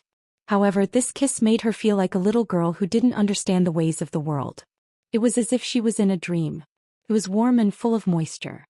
After their lips parted and they stood up straight again, Duque and Sylvanus were no longer lovers. At this moment they were comrades. The twin emperor's glistening yellow eyes stared at Queen Sylvanus for a long time, feeling deep veneration. A peak existence among mortals. He also has extraordinary courage. We are the twin emperors. I recognize you as my opponent. Queen Sylvie held the bow in her left hand and flung her cloak with her right hand, revealing an Arather gold coin. She flicked it into the air with her thumb and said loudly, "When the coin lands," the twin emperors replied in unison, "the moment when we start fighting each other." Duque's face stiffened. "All right." The twin emperors, "Come." The golden coin kept spinning in the air. It seemed to have lost the restraints of time and kept spinning, spinning and spinning. The golden light kept flashing, but the four hearts were getting more and more nervous. After what seemed like a century, the coin finally fell to the ground, making a crisp clang sound. The twin emperors' bodies, which were at least 7 stories tall, were like mountains toppling over, pressing down on Duque and Queen Sylvanas. At the same time, Queen Sylvanas and Duque moved at the same time and shot out like an arrow. Queen Sylvanas strode with lightning speed, and in the midst of her mad dash, she had already shot 3 arrows at the magic immune sword Emperor Vecnolus the Great. The sharp arrows drew a straight line in the air, bringing with them 3 bolts of lightning as they pierced straight at Vecnolus. Vecnolus did not even frown. The broadsword, which was as wide as the main beam of a building, came crashing down, and the light of the sword drew a strange arc in the void. Whether it was a person or an arrow, it was impossible to resist the edge of the Holy Courage greatsword. The 3 sharp arrows were about to be destroyed after a flash of the sword light. But the great emperor did not expect that Queen Sylvanas would use her left hand, which was holding the bow, to draw 3 extremely thin lines of lightning from her fingers, and actually pull the 3 arrows away from their predetermined trajectories. After the arrows changed direction in the air, they once again stabbed at Vecnolus, the emperor of the Courage Empire. Vecnolus was finally a little surprised. He did not expect that the arrows that were shot would have a second attack, especially when the arrows should have been cut down. But he still did not care. He was immune to magic, and the most powerful lightning power on the arrows was ineffective against him. Although the arrows would hit him, they might not be able to hit his vitals. If they hit his armor, it wouldn't matter. Secondly, the arrows were too small and lacked attack power. At this moment, Queen Sylvanas, in the midst of a high-speed dash, opened her left hand angrily again. The 3 arrows, which had already slowed down, suddenly sped up twice in an unscientific way. 2 arrows were shot at his eyes and 1 was shot at his throat. Vecnolus had no choice but to stop and use his left hand, which was wearing armor, to protect his vital parts with a backhand slap, and at the same time hit the 3 arrows away. And Queen Sylvanas had already taken this opportunity to shoot 3 rounds of arrows, a total of 9 arrows. She manipulated the current of the lightning, and easily let the arrows that flew out get a better angle of entry. For a moment, the arrows all drew beautiful arcs in the air, and hit the target that she wanted to shoot. Armpits, elbows, knees, ankles. Although these were protected by armor, they were still vulnerable parts with gaps, and were the targets that Queen Sylvanas wanted to hit. Years of fighting against giant-like creatures had made her give up the fantasy of killing with 1 shot. Instead, she used a more practical method, which was to paralyze the opponent as much as possible, or to weaken the opponent's movement. When all 9 arrows hit and she felt that Vecnolus's movement speed had obviously slowed down, Queen Sylvanas could not help but let out a long sigh of relief. This kind of magical second or even third stage control, Queen Sylvanas only had a success rate of more than 50% in practice. All 9 arrows hit the target. It was almost a stroke of genius, and even she did not think that she could actually succeed. But if she had to use a word to describe her mood at this moment, it was simply cool. The battle was just the beginning. The next moment, the huge Emperor Keela's sword had already slashed down. Queen Sylvanas made a flexible twisting movement while moving forward at high speed, and narrowly dodged the sword. At the same time, while quickly dodging to the left, she shot another 3 arrows, one of which hit the Emperor's neck, but it was obvious that it was a muscle. For Vecnolus's thick neck, which was so thick that at least 2 people would need to wrap their arms around it, the bull-sized wound on the neck muscle was not considered serious.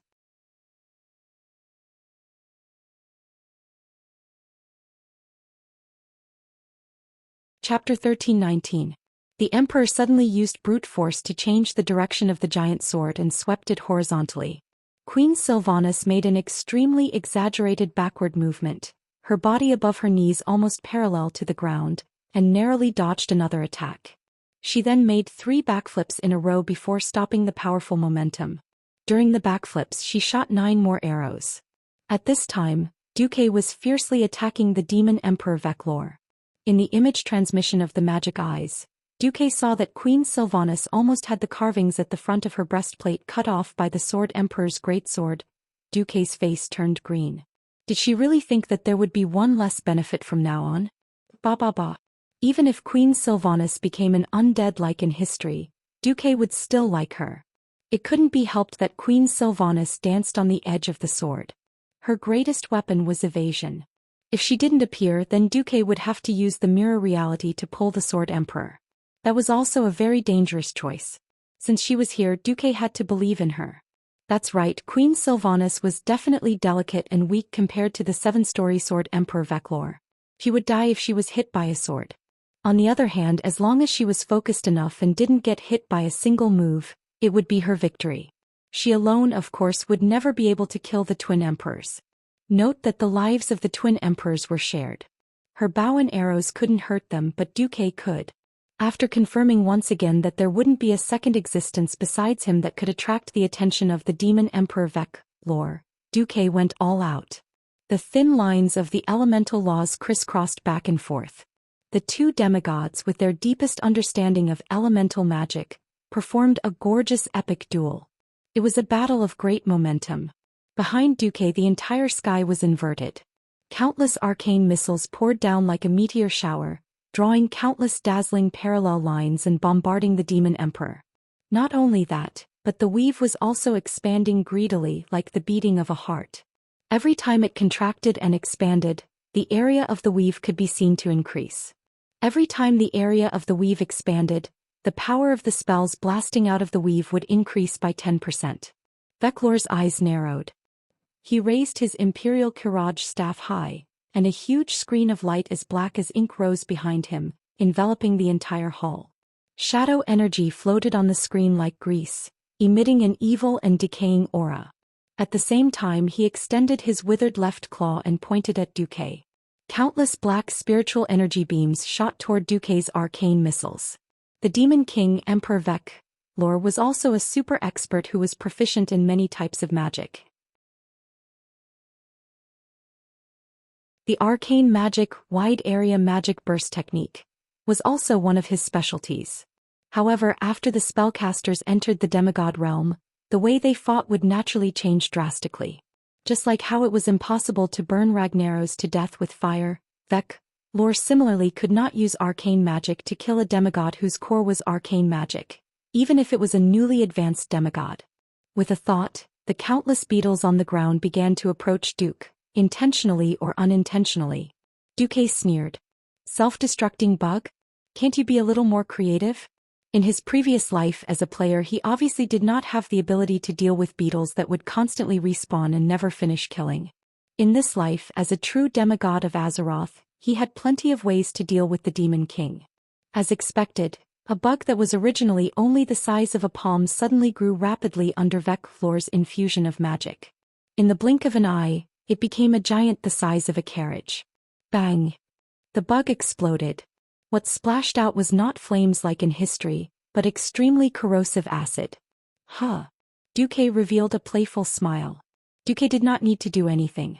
In the weave, dozens of burly figures wrapped in raging flames rushed out. Fire demon guards. Manager Majordomo Executus thugs and meat shields. Now that Majordomo Executus had become Duque's elemental emissary and was in charge of managing the weave, his underlings naturally became part of the weave. In the Molten Core, the fire demon guards were more like pure, strong warriors, but here they were more like Balrogs from the scorching hell. However, their skin was still crimson, not golden red like the Balrogs. They were also covered in blazing flames, looking quite formidable.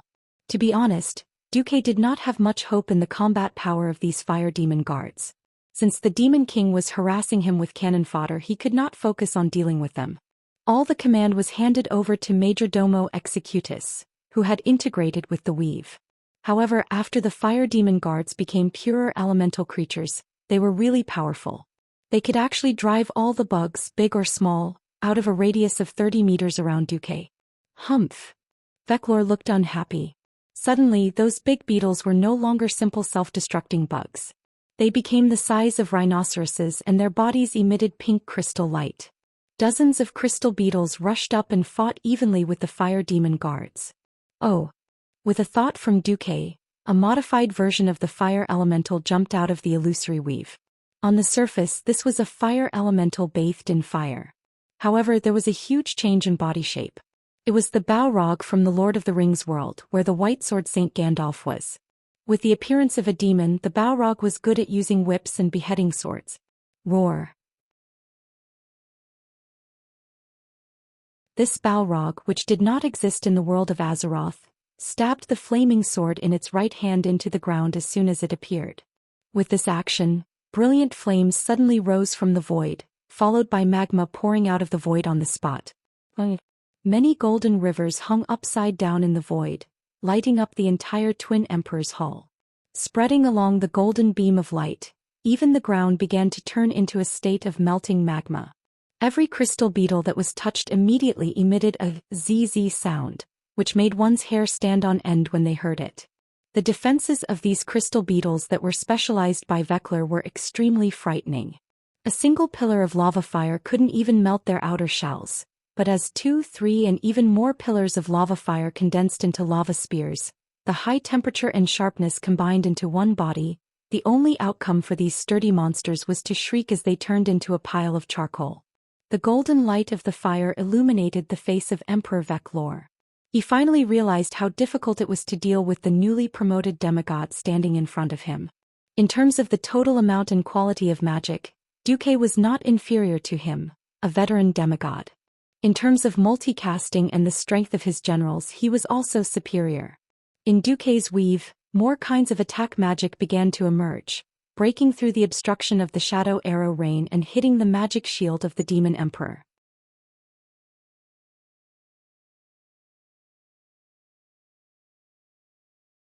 Chapter 1320. The Demon King waved the Courage Imperial Staff as his mind worked rapidly, thinking about the situation. The situation was clear now. His brother Vecnalas had the absolute advantage against Servanas and was constantly pressuring him. On the other side, in the elemental domain, he was severely restricted by Duque, who specialized in 3 elements and had decent strength in the other 3. If this continued, it was only a matter of time before he was defeated. The current situation was a bit like an Ouroboros. The snake head at the back wanted to devour the snake tail at the front, and whoever devoured it faster would be the winner. Was it Vecnalas who killed Servanas first? Or would Duque exhaust them by attacking him first? In the end, he made a decision. It was a cruel order. Hundreds of insects grew in size at once. They had all sorts of characteristics.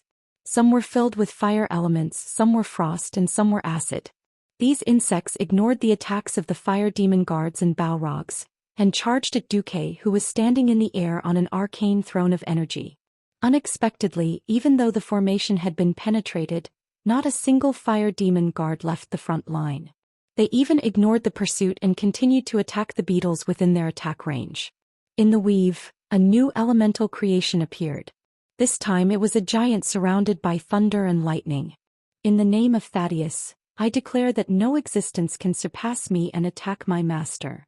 This thunder giant, who had the appearance of a holy knight, snapped his fingers, and a large number of beetles that had charged through the line of defense suddenly jumped out of nowhere. After a series of thunderous explosions, the entire world became quiet. Vecnalas didn't even frown, and directly let more beetles burrow out of the cracks in the ground. They kept charging, growing larger, and pounced at the continuous line of fire and thunder.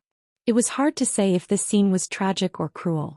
These creatures, born in the darkness and raised as weapons, were like moths at this moment, rushing wave after wave towards the impenetrable line of defense. Their lives seemed cheap and pitiful. But as long as they could successfully obstruct Duque's casting for a moment, in the eyes of the twin emperors, their lives had meaning. Vecnalas began to cast a spell. It was a spell completely different from attack magic. Teleportation. If there were no accidents, the twin emperors would immediately swap the two brothers. The sword emperor, who was immune to magic, would come to Duque, while the demon emperor, who was immune to physical attacks, would go against Servanas. Humph. Duque snorted coldly, and a fireball the size of a small sentry tower smashed into Vekler's body. The flames instantly burned through the demon emperor's left shoulder armor. Not only the armor, but almost half of his left shoulder was burned to ashes. However, he didn't seem to be in pain. He just smiled as if he was announcing his victory. In Duque's spirit sea, the Demon King transmitted this message. Master said that only existences that are allowed to teleport in his sacred land can exist. Duque shuddered. Even if he didn't want to admit it, he had to. Stepping into a true god's territory was like stepping into their domain. See Thun's berserk divine power wantonly spread throughout the entire Courage temple. Expanding the magic net for Duque was a very, very strenuous task.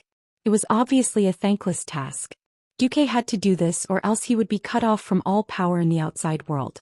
As a newly ascended demigod, Duque's own divine power reserves and magic reserves were definitely the lowest. He had just constructed the prototype of the magic net when he was forced to join the battle. If his source of magic and the support of the magic net were blocked, then Duque wouldn't be much different from an ordinary Breaking Dawn archmage. At most he would just be a little tougher. Fortunately, Duque grasped too many types of elements.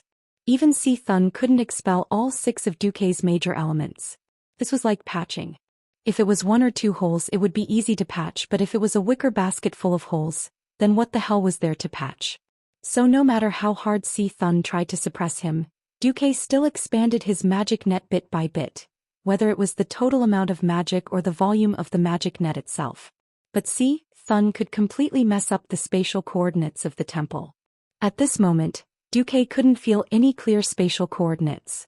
The next moment Emperor Veclor was about to switch places with his brother. At this moment, Duque didn't even bother to show the slightest bit of nervousness on his face. It was just that his left hand was still tightly gripping the divine artifact magic staff, Atish, which was somewhat famous even among the Kiraj insect people. "You're just bluffing." Veclor snorted disdainfully. He had already thought about how he was going to torture that jumping female elf after the teleportation. The surrounding images suddenly blurred. This was the inevitable situation of teleportation. But a second later the Nephilim King was stunned. Duque hadn't been left behind by him at all. Duque had completed a successful teleportation just like him. This wasn't a simple thing. After Si Thun had mixed up almost all the spatial coordinates here, any teleportation or flash was an extremely high-risk gamble. If he wasn't careful he would get stuck in the pillars of the temple or even in some unknown spatial rift and be done for. He couldn't help but exclaim, "Ah." He never dreamed that Duque would be so decisive. What he really couldn't understand was how Duque had located the spatial coordinates. Duque smiled and with a flying kick he kicked the dumbfounded Queenshi's buttocks. The surging arcane elemental energy sent Queen Zeline flying towards Sword Emperor Vecnolf, who was 100 meters away. "Duque, you bastard." Queen Sylvanas was a little exasperated. Duque clearly had a better way, but he chose to do this. Was this humiliation? Or was it flirting? Regardless of that, the Sword Emperor's sword light fell again, and Queen Sylvanas had to focus on dodging and counterattacking again. On this side, the Nephilim King only got a contemptuous smile from Duque. "My flames are my lighthouse in the void." In response to Duque's words, Veclor's charred left shoulder, which had already been completely extinguished, once again ignited with a blazing red flame. The raging flames surged incessantly along his arm, spreading to his left elbow and the left side of his neck in an instant. He had underestimated his enemy. He didn't think that Duque's manipulation of the elements was so high. In his impression that should be the means of the Fire Demon King Ragnaros. Who knew that Duque could be like a phoenix, giving birth to flames from ashes again, burning the enemy's body a second time, and once again turning it into an accelerant for the rolling flames. Vecnolaz's expression finally changed and he felt anxious.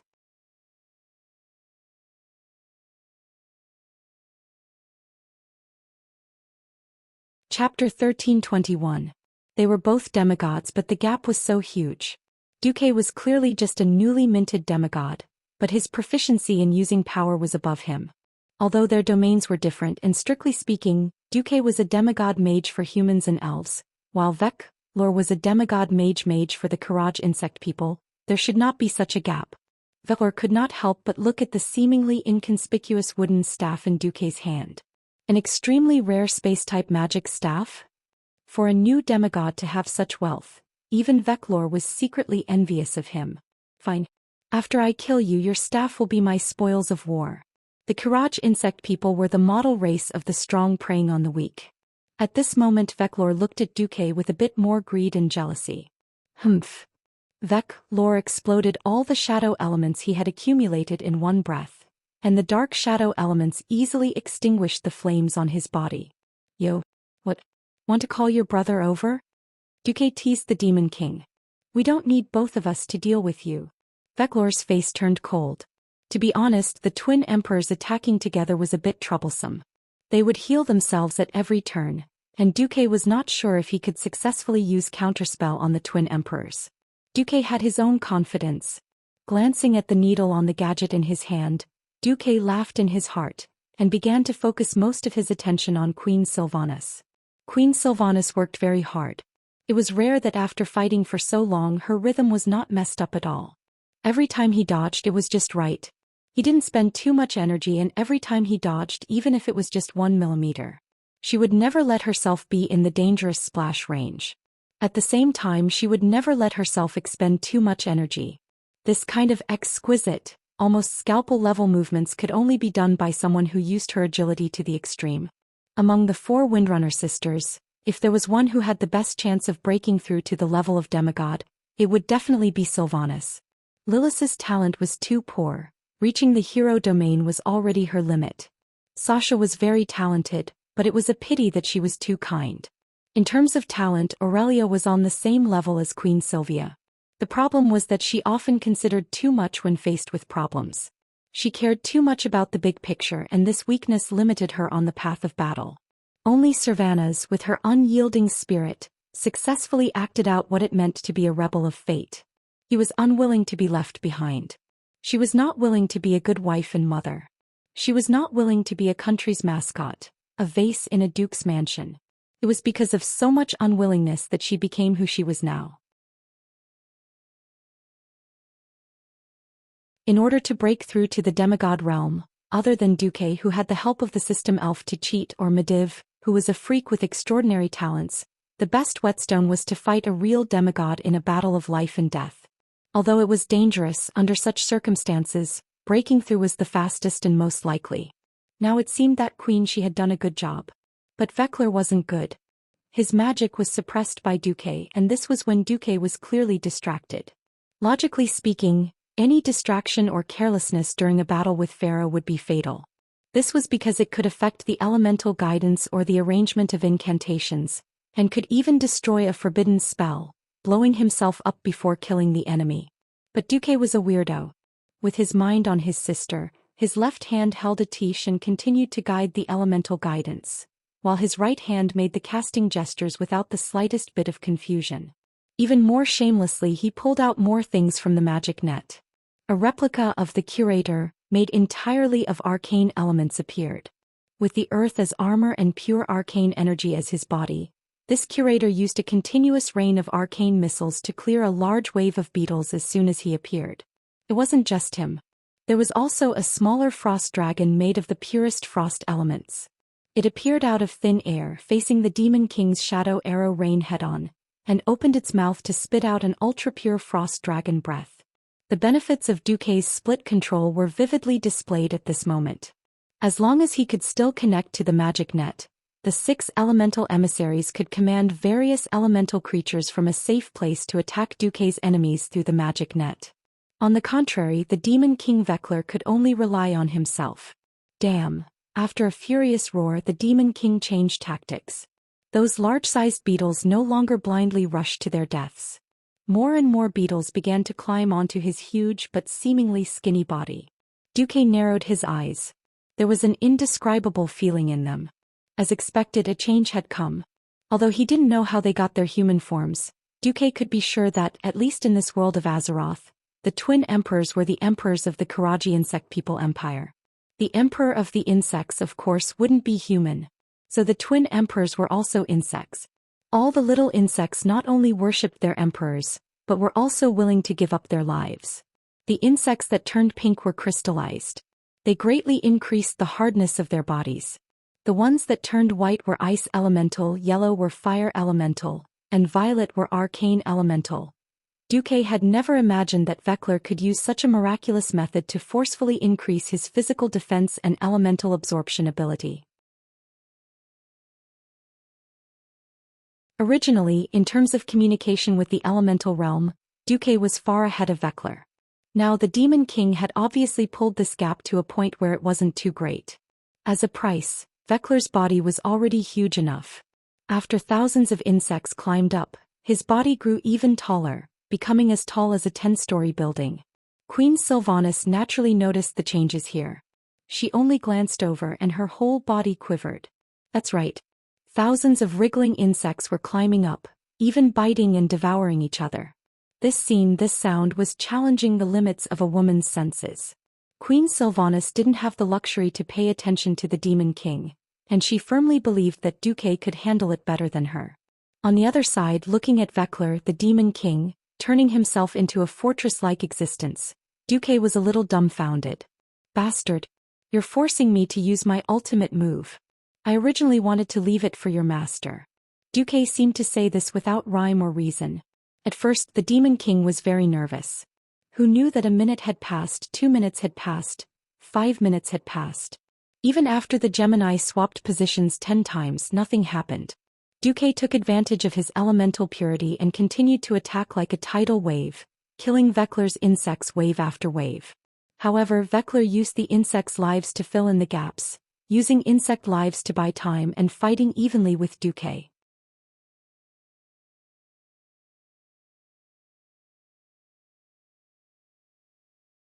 Chapter 1322.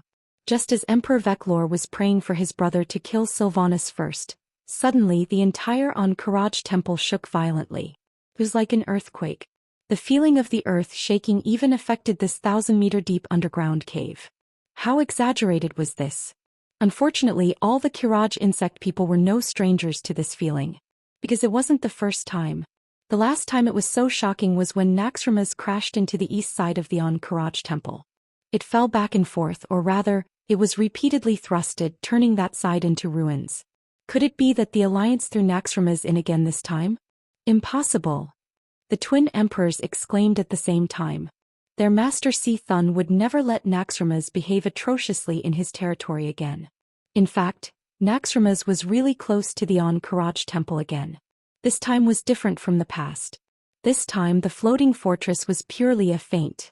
Seeing that his old enemy was coming again, how could Si Thun keep his face? Without saying a word, he first used a moving death ray. Different from the time of Kel Thuzad, under Duque's orders, the dwarven craftsman carried out emergency modifications to Naxxramas. The biggest difference was the addition of a set of 12 large screw engines. Although this thing didn't have much effect on accelerating the entire fortress, at a critical moment, a difference of 1 meter was the difference between life and death. Moreover, the main control system of the fortress was linked to the magic net. After the warning system detected the high-energy reaction rising from the Ankh-Karaj temple in advance, Duque directly calculated the shooting range of Si Thun's light cannon and let the fortress evade in advance. Just like this, Naxxramas narrowly avoided Si Thun's ultimate move. And the feint attack was to cover for another star fall. He didn't believe that Si Thun could fire such a terrifying light cannon continuously. Under Duque's instigation, the dragons brought down another abandoned giant ship of the Burning Legion as a meteorite. In the dark starry sky, a red line of fire stabbed down diagonally. The clouds were boiling like porridge. From afar it looked like a huge marshmallow cloud.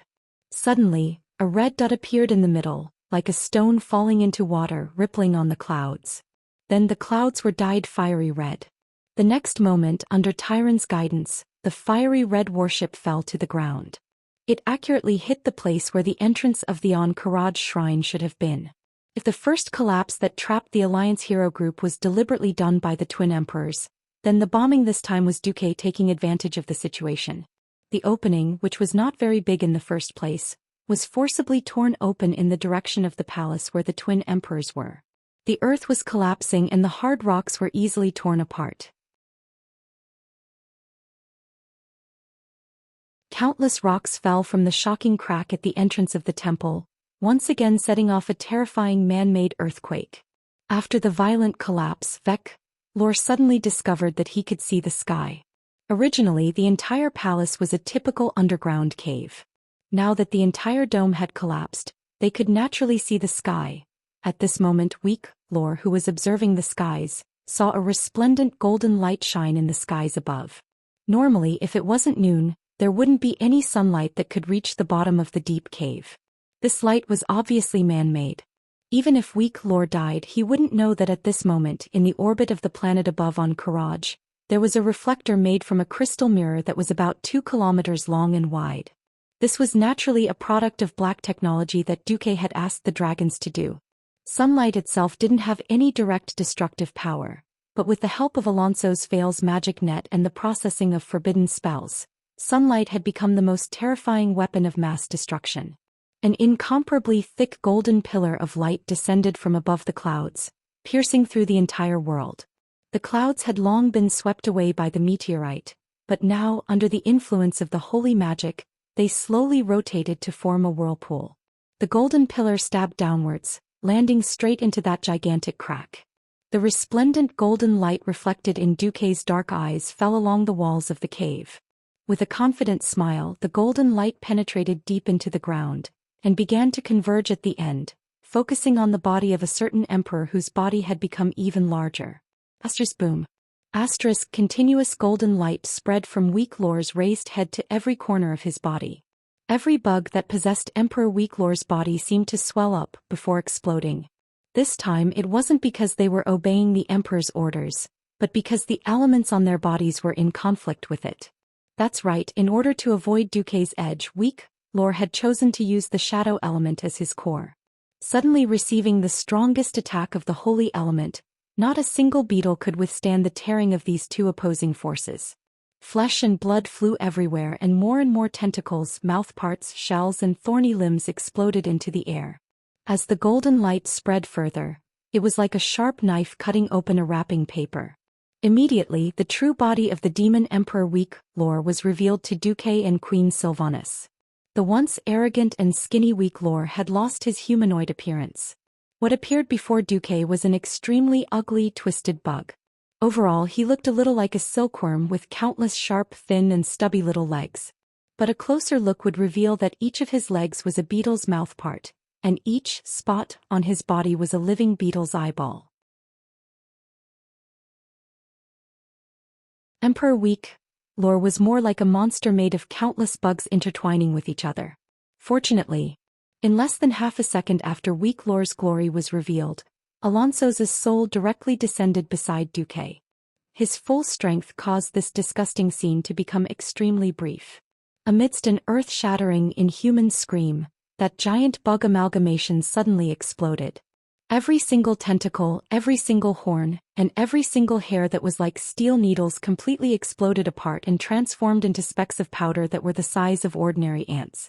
In the end, they didn't even have the time to flutter down before they had already dispersed within the golden radiance. On the other side, the sword Emperor Vecnaliz's triple slash had almost forced Sylvanas into a dead end. At this moment, the sword Emperor's huge body suddenly shrunk rapidly. In a short 3 seconds he had become an empty bag of skin collapsing on the ground. In the surroundings, all of the bugs wandering about on the ground died. They exploded one after another as if a rain of blood had fallen. Sylvanas turned his head and saw Duque standing proudly within the golden light. His expression was normal, and his black pupils were accompanied by a light smile. It was as if what he had just killed were not 2 demigods but 2 ants.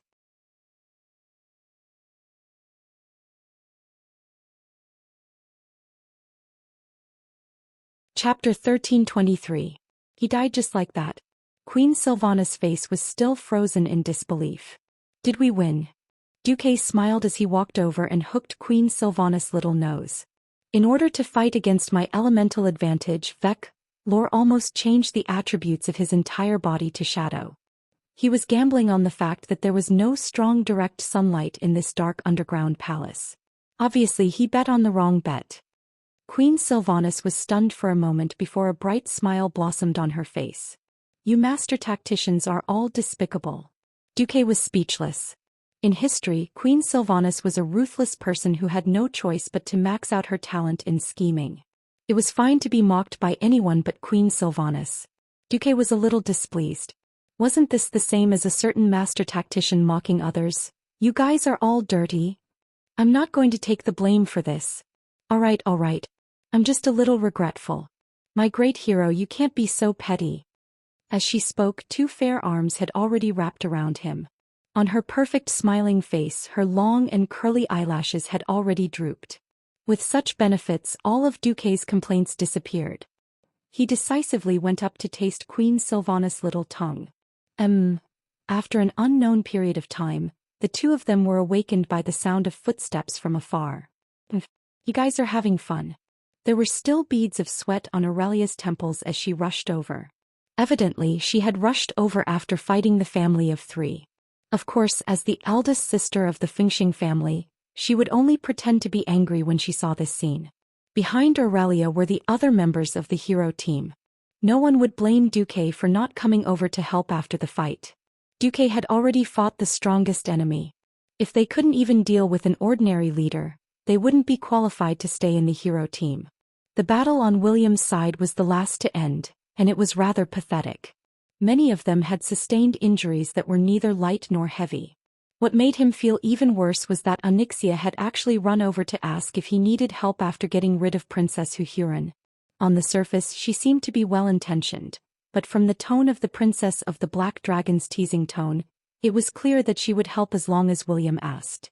However, it was unknown if she would say something behind his back. William didn't reply immediately. Instead he asked about everyone's situation. When he found out that his group was the last to fight, he made an interesting choice. He wanted Xianxia to hold the line, but he wanted the members in the cave to rely on their own strength to finish off the tenacious Fengcaris. Looking at the battered William and the rest walking towards him, Duque nodded slightly. William took the initiative and said, "I'm sorry, it seems like I made the wrong choice. Because of my decision, the Alliance's hero team was nearly wiped out." Duque shook his head. "No, there is no right choice in this world. The so-called correctness was just a theory of results. In that chaotic situation, since Magni wasn't around and you took over the command and made the choice, you are a qualified leader. Actually, I'm quite curious. Why didn't you accept Xianxia's help just now?" William had a strange expression on his face. "If the situation was dire, I would, even if she was said to be a sinister black dragon who would betray us at any time." Xianxia snorted coldly behind Duque. "If it was her master or someone else, I wouldn't be at ease with her. Since it was Uncle Duque, the savior of Stormwind, I definitely approve of your decision. Moreover, the situation was already stable at that time, so I would rather let everyone have a better experience." "A wise choice," Duque praised sincerely. "You're starting to become an outstanding leader." William nodded humbly. "Thank you, Uncle Duque. Actually, I would like to consult you, who is known as the greatest strategist in the history of the Alliance. What's a better way to break the other party's conspiracy?" As an elder, Duque explained to William in detail. When the other party has obviously set up a trap as a leader, the first thing to do is to make a decisive decision. Being overcautious and not doing anything is the worst. As long as you make a decision, even if it's a wrong decision, it's better than doing nothing and letting the team follow the other party's ideas and let the situation develop. Duque continued, "Be it strategy or tactics, they are all psychological games. There was no such thing as an absolute mental model. If you have a deeper understanding of the enemy, but the enemy doesn't know anything about you, then you've already won half of the battle." "Then, Uncle Duque, why are you always able to use all kinds of exaggerated methods to deal with the enemy?" "That's because I'm a transmigrator." Cough cough. Duke lectured with a straight face. "I have always used strange ideas to defeat my enemies because I have jumped out of the enemy's way of thinking. At the same time, I have a broader vision than the enemy. That's why I can always win. I've never been the most outstanding one. I'm only a little better than the enemy. I also know that what I lack the most is experience, but since my subjects have high expectations of me, I want to avoid detours as much as possible. Do you have any good ideas or good guidelines?" "You don't say, there really is. I found this rather interesting book on the art of war in Mediva's library. I'll give it to you today. I hope you can read it and read it thoroughly." With that, the sage-like Dumuk solemnly took out an ancient book that had been specially dyed yellow with soy sauce, washed and dried. "What book is this?" William's eyes widened. Under the watchful eyes of Valilla and Brawl, he caressed the cover and slowly opened the first page. He looked at the strange square words and was extremely confused. "Oh, I forgot that you don't know any languages other than the common language and Darnassus.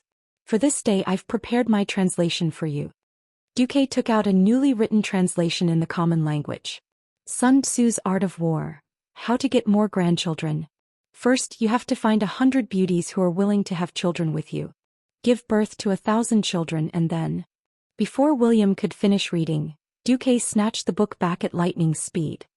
"You're mistaken, this is the book." Duque took out another translation of Sun Tzu's Art of War. He could clearly feel more than 10 shy and angry gazes from all around him. War is a matter of great importance to a country. It's the land of life and death, the path of survival. It must be examined. Although it was a little hard to understand after William read it out, it was more than 100 times more pretentious in an instant.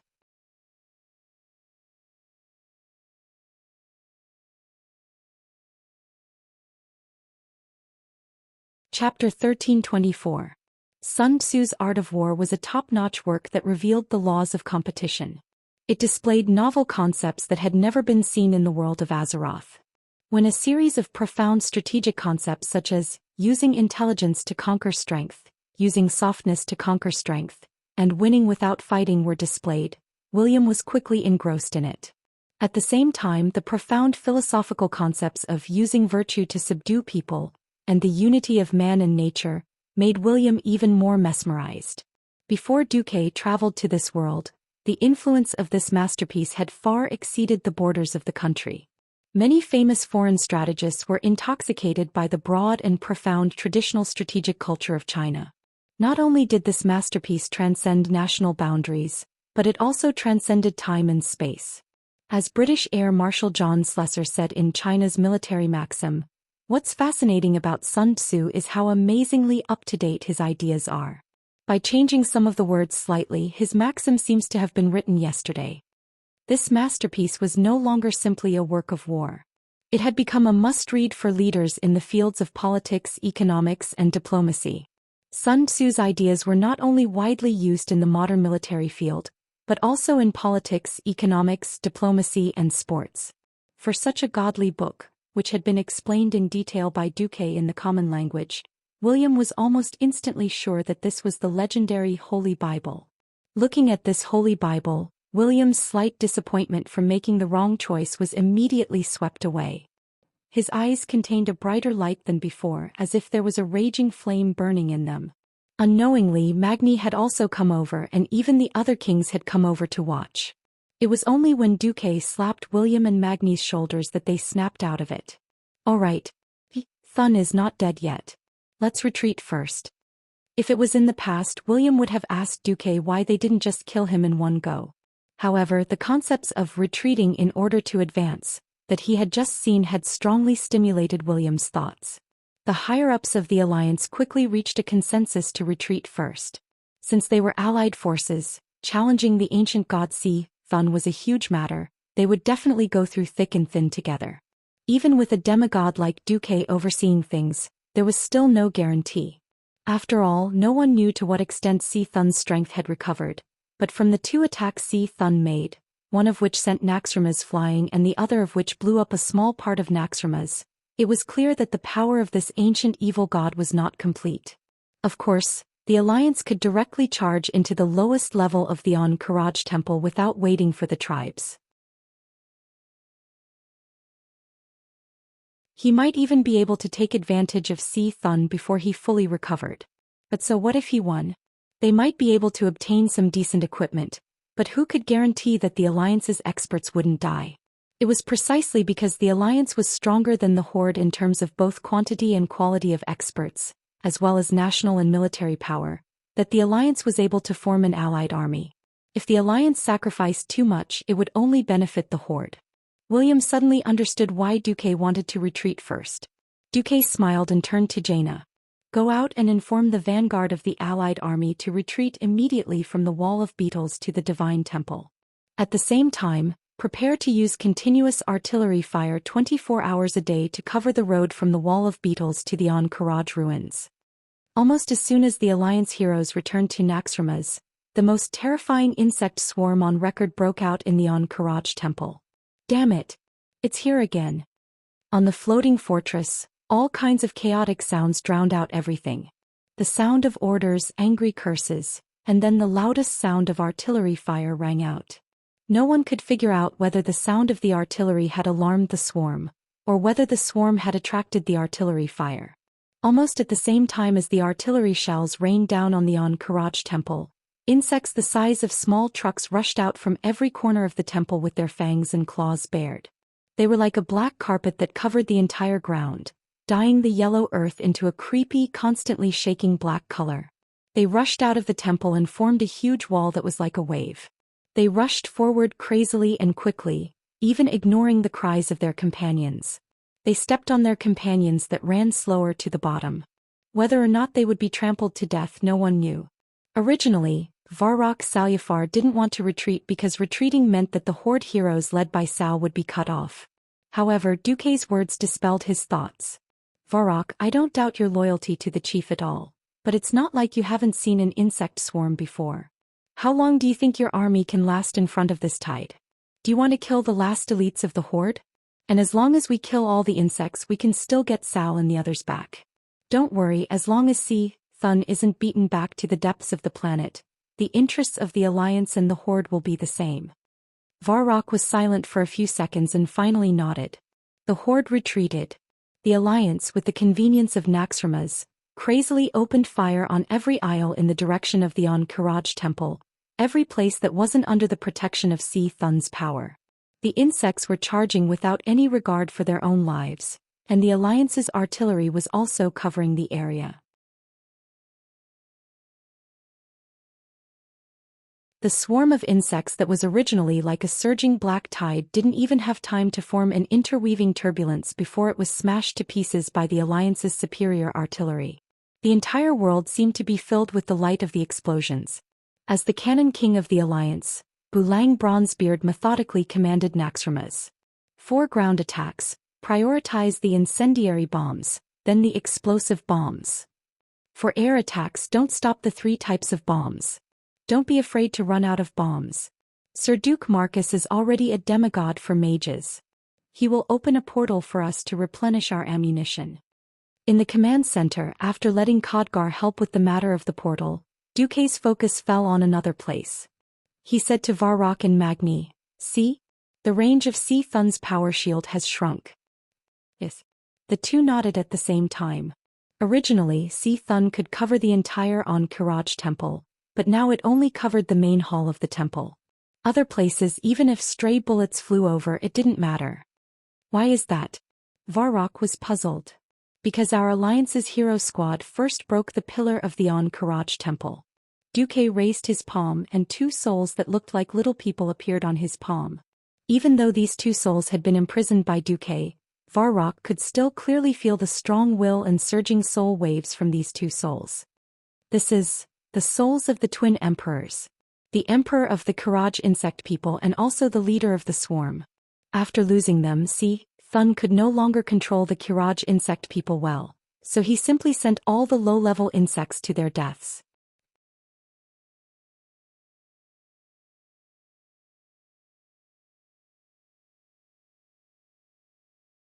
Chapter 1325. To be honest, even Duque wasn't sure if the Karaj insect people were Thun's biological sons. After all, in terms of race, they wouldn't even be able to pee in the same pot. The most common explanation was that when the Titans discovered Azeroth, the entire surface of the planet was about to be corrupted by the 4 ancient gods. The Titans were furious. After the boss of the Pantheon, Amunthel, personally destroyed the most powerful Yashaji, the Titans discovered that the ancient gods had already corroded the planet deeply. Killing the ancient gods would cause great damage to Azeroth. For the sake of Azeroth, a powerful Titan in the future, they created guardians and sent them to seal the ancient gods in Azeroth. However, these ancient gods didn't obediently give in. They were still hatching plans in the underground of Azeroth, ready to rule the world again at any time. Thun was defeated and sealed in a battle in Silithus. However, with the loss and confusion of the Guardian Liden, as well as the earth-shattering explosion and impact of the Well of Eternity, the Guardian's seal gradually weakened. He reappeared as the mastermind behind the Karaj insect people. However, in all historical documents, only the Karaj insect people were mentioned as Thun's servants. According to Thun's crazy personality, since he wanted to stall for time to recover from his injuries, servants were probably existences that could be abandoned at any time. At this thought, Duque had a new idea. Bu Lang, when this wave of insects is over, use the 0 cannonball. Bu Lang replied. 0 cannonball? William was curious. There are many plants in this world that are more or less poisonous to insects. The most widely used ones are pyrethrum, rhotina, and tobacco. The so-called 0 cannonball is to cultivate a large number of these plants, grind them into powder and then shoot them near the insect nest. As for how effective it is, it will have to be tested to know. Anyway, there are a lot of materials in the Ngoro crater in the east, Duque replied indifferently. It didn't matter if there was no effect. If there was a special effect in the test, it would be worth it. Although Si Thun didn't care about the insects, the Alliance and the Horde did. Even if they killed Si Thun, there might be another insect wave and the whole of Kalimdor would have to kneel. It was not possible to form such a magnificent coalition army every time. As a transmigrator, Duque knew that Azeroth was full of trouble. William nodded heavily. I've learned a lot. After settling the chores, Duque came to the strange little space attached to Naxxramas. This place, which used to be the Frost Dragon's lair and the Temple of Kal-Thazad, had now become the core area of the stronghold. Unlike the main control area, this core area was mainly used to store valuables and serve as a refuge for VIPs. Thanks to the promotion of mold-based house construction, while the logistics force was busy transforming Naxxramas's defense and firepower, Du had the time to recruit a group of Storm City's Mason Brotherhood craftsmen to work on his own. It wasn't an exaggeration to build an exquisite 3-story palace for himself and the other kings in the original Frost Dragon's lair. Duque's own villa was a Duke level 2.5 stories. What was the result? 2.5 stories above and 3 stories below the ground, for a total of 5 stories. In this Duke's mansion, Duque set up a magic array. First he summoned Khadgar, Alonso's, Thaddeus and Farina. Then Vanessa opened the door to welcome the guests. Seeing Alonso's fail, these guests or helpers all bowed their heads. Nice to meet you, teacher. Theon and Gavin Rad bowed their heads first, followed by Riadaline and Benedicta's, who were second in line, and then Sally Whitemane. Hee hee. I'm no longer a living person, so let's dispense with the customs of the mortal world. Alonso's was quite happy to see that his disciple was still active in the front line of fighting against evil. After some pleasantries, Duque went straight to the point. Since Si Thun is using all the insects to attack and stall for time, we won't be able to break into the deepest part of the Temple of Ankh-Karaj for a while. So, while the enemy is increasing in strength, we have to do something. My suggestion is to find a way to purify and absorb the souls of the twin emperors into the magic net as nodes of the magic net. At the same time, we can see if we can extract the divinity of the twin emperors and plant the seeds of divinity for those who are determined to break into the realm of gods. Hiss. Even though everyone knew that Duque had always been kind, no one really thought that Duque would take out the divinity as a trophy. In everyone's hearts, that was basically the absolute territory of the number 1 person in the Alliance, Duque. And this time, even if Queen Sylvanas didn't participate in the fight against the twin emperors, Duque probably had a 70% to 80% chance of winning. Everyone was moved. Thien was even more respectful. I'm a straightforward person and I rarely admire anyone. But I want to say, besides my teacher Fail and Wuther, you are the 3rd person I admire. Everyone offered words of praise. Duque waved his hand. Our fate is linked to Azeroth. If this planet is destroyed, Draenor is our role model. Even becoming a demigod is nothing to praise as long as everyone remembers the saying, with great power comes great responsibility. They were all from the Alliance, so there was no need for formalities. Maybe if Azeroth collapsed, the Alliance could follow the example of the Horde, using the Dark Portal to roll to a certain planet and launch a desperate invasion. Victory could ensure the continuation of the race, but what about failure? The Horde was the best example. Thinking of this, every Alliance hero felt the same way. Duque continued, I'll skip the pleasantries and ask directly, who wants to plant the seeds of a demigod? This time I expect to be able to extract 2 seeds. If you have the confidence, please come forward. There is a saying that goes, confidence may not necessarily win, but without confidence you will definitely lose. Who wants it first? There was such a thing as not passing on responsibility. Queen Sylvanas proudly stepped forward with her long bow on her back. Her long eyebrows were slightly raised and she placed one hand on her hip. Her aura naturally spread out. The current alliance was said to be the four major races, but the dwarves were actually the vassals of the dwarves. Since the humans already had Duque and the elves had Sylvanas, Magni also stepped forward with the Balrog hammer on his back. Count me in. Originally, William was also quite tempted, but after seeing Magni step forward, William smiled and didn't move. Duque waved his hand and took out the souls of the twin emperors. It wasn't an exaggeration.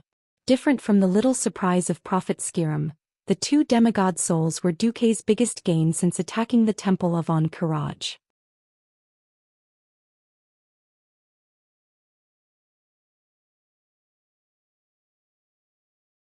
Chapter 1326. Unfortunately, the souls of the twin emperors were symbiotic and could not be separated and used separately. Of course, the difficulty of subduing them had more than doubled. If there were difficulties, they had to go up, and if there were no difficulties, they had to go up. It seemed like I said something wrong. Forget it, don't mind this little detail. In the next moment, the souls of the twin emperors separately emerged from the palms of Duque's hands. Emperor Vecnaliz's eyes widened and he stared angrily at everything in front of him, but he immediately realized his powerlessness, because like his brother Emperor Veclor, he had lost their demigod bodies and became pure spiritual bodies. Yo twin emperors, how are you feeling? Duque's face, in their vision, became immeasurably huge and very much in need of a beating.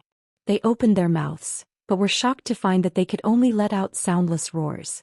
They tried to change everything using all the power they could use to change the situation, but unfortunately, the soul prison had completely sealed off all their power.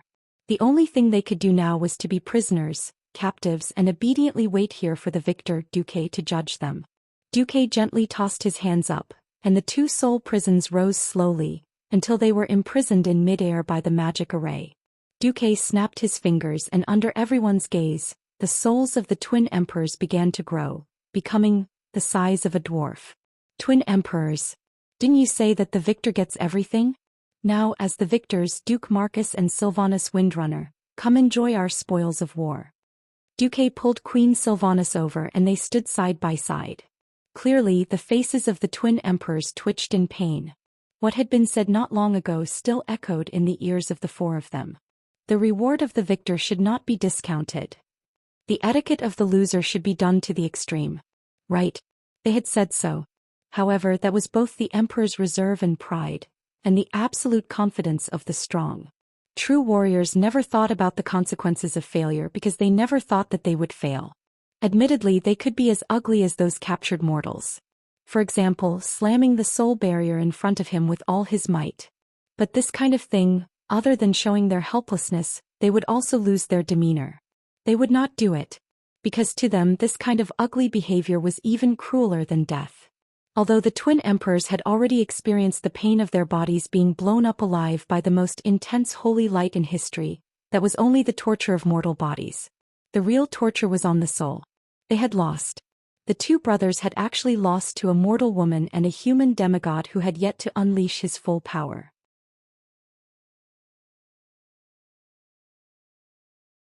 He once thought that they were incomparably powerful, second only to Si Thun's power, second only to Si Thun's perfection. They didn't even care about the other ancient gods who were as famous as Si Thun. But now the cruel reality struck their worldview again and again. Anger, hatred, abomination. Even so, even though they gritted their teeth tightly, the twin emperors did not even need to speak. Their minds were connected and they had already made their decision. The twin emperors echoed each other. Speak, winner. What spoils of war do you want? Duque nodded. The first thing I want is your divinity. I mean divinity that has been stripped of your will, leaving only the characteristics of combat and magic. The divinity of other gods was not so easy to take. Apart from representing power and energy, divinity also represented the will and characteristics of a god or a demigod. Especially the will. If the will left on the divinity was forcibly dispelled, the result would either be failure and the will above would backfire, or it would be like Duque dealing with Prophet Skiram before where the loss was huge and it would be amazing if there was even one left after 2 points of divinity. If the other took the initiative to remove the divinity, that was another matter. Duque was not worried that the twin emperors would not give in. The biggest difference was not that there was no gain but how much gain. Yes. The oath of the emperors will not be broken. Having said that, the twin emperors were very straightforward, and directly began to withdraw the will on their divinity. This was not a simple thing. Divinity, as the most important asset of a demigod, was usually eager to inject the largest and most resolute will into it, to prevent it from being seized by the enemy. Every demigod did everything possible to stamp their own mark on every corner of the divinity. Now to remove the will in their divinity, and in a state where they had lost their divine body and had no support, the difficulty and hardships could be imagined. Duque wanted to provide magical support, but was refused by the stubborn emperor. This process lasted for a full half an hour, during which no one spoke, quietly watching the twin emperors cast the spell. It was finally done. All right. Here. The emperor will fulfill his promise. The twin emperors, echoing each other, gave two big gifts. Under the system prompt, Duque clearly saw the label on it. Melee non-attribute divinity 3 points, magic divinity 3 points, optional types, arcane, frost, fire, nature. A total of 6 points of divinity, and the twin emperors being so straightforward was also unexpected. Duque first carefully let the system check it, and after confirming that there were no problems, he made the second request. He hoped that the twin emperors would become his elemental emissary. Unexpectedly, it was rejected by the other party with incomparable firmness. No, there is no room for negotiation. Absolutely not. The emperor can lose his empire, can lose his subjects and wealth, and even lose his queen, but the emperor must never kneel to the enemy. Duque's eyes narrowed. Didn't you say that the winner gets everything? The twin emperors were obviously angry, and like a machine gun they opened the chatterbox. The entire Courage insect people empire is the servant of the greatest god, Thun. This is the will that is imprinted in the depths of every insect person's soul, and absolutely cannot be changed. Your request, we can't do it. And our failure does not mean that we surrender. Even if you are the winner, you are not qualified to gain our loyalty.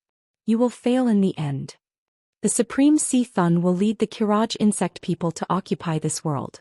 That's right, humans, orcs, elves, trolls, whatever, are only worthy of being food for the Courage insect people.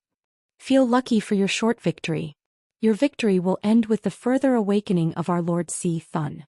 Ha. They were obviously two losers, but they laughed wildly and wantonly like conquerors who had won a complete victory. Not only did they laugh, but they also used their spiritual power to show scenes of terrible cruelty with sound effects.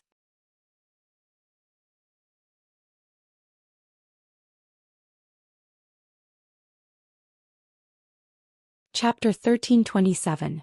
That was when the Cenarian fortress had yet to be reactivated, and there was only a team of night elves guarding it. The insects that covered the mountains and plains easily flooded the entire fortress. No. Is the War of the Shifting Sands going to start again? The ones guarding the fortress were the night elves' most elite sentries. So what? They were too few in number. The sharp arrows easily pierced the skulls of the insects, and the arrows that penetrated the brain took the insect's life. Shoot 1 dead and 3 more charged forward. Shoot 3 dead and a swarm of them surged forward. They were already short on manpower, and the vast fortress defense line was not something that could be maintained by a mere 30 people. In the blink of an eye, the entire defense line was broken through. As the captain, the druid merely sent out an owl to send a message. The sturdy armor was easily pierced through by the sharp mouthparts of the giant insects, and with a ripping sound, the armor and the delicate limbs were torn apart like a piece of paper. Duran. Sherna. An elf couple was instantly pushed away by the swarm of insects. The cruel insects did not kill them on the spot. Instead, they pierced their collarbones with their sharp horns and held them up high, facing each other, letting out a unique howl as if they were showing off. No, let her go. You can do whatever you want to me. Let her go. The strong Duran broke down. He cried and howled, begging the intelligent insects to let go of his lover. But all he got was the cruelest execution. The insects bit off their hands and feet one by one, swallowing and chewing them in front of each other. In the end, when their lower abdomens were bitten off, the couple, far away from home, breathed their last in each other's eyes of despair. Seeing this, Tyron was already furious. Her whole body was trembling. Duque was silent. He gently pulled Tyrande over and held her in his arms. He raised his hand to stop the twin emperor's provocative performance, but was suddenly stopped by Tyrant. "No. I want to see it to the end." It was not just her. Even though the faces of Queen Sylph and the other alliance champions were filled with anger, and even though their fists were already trembling from clenching too tightly, not a single person tried to stop the twin emperors. Sigh. Duque let out a long sigh. The scene changed to Thunder Cliff. A family of Tauren herdsmen were playing with their kodo beasts that were as large as rhinoceroses. The swarm of insects had arrived. They came without any scruples. The brave Tauren father used the thick totem pole to smash the 3 insects to death. Then his hands and feet were pierced by the long insect mouthparts and lifted up high. As the price for daring to resist the Kiraj insect people, his punishment was that in front of him, the insects first ate his 2 sons who were 3 years old and 1 year old, then his lover.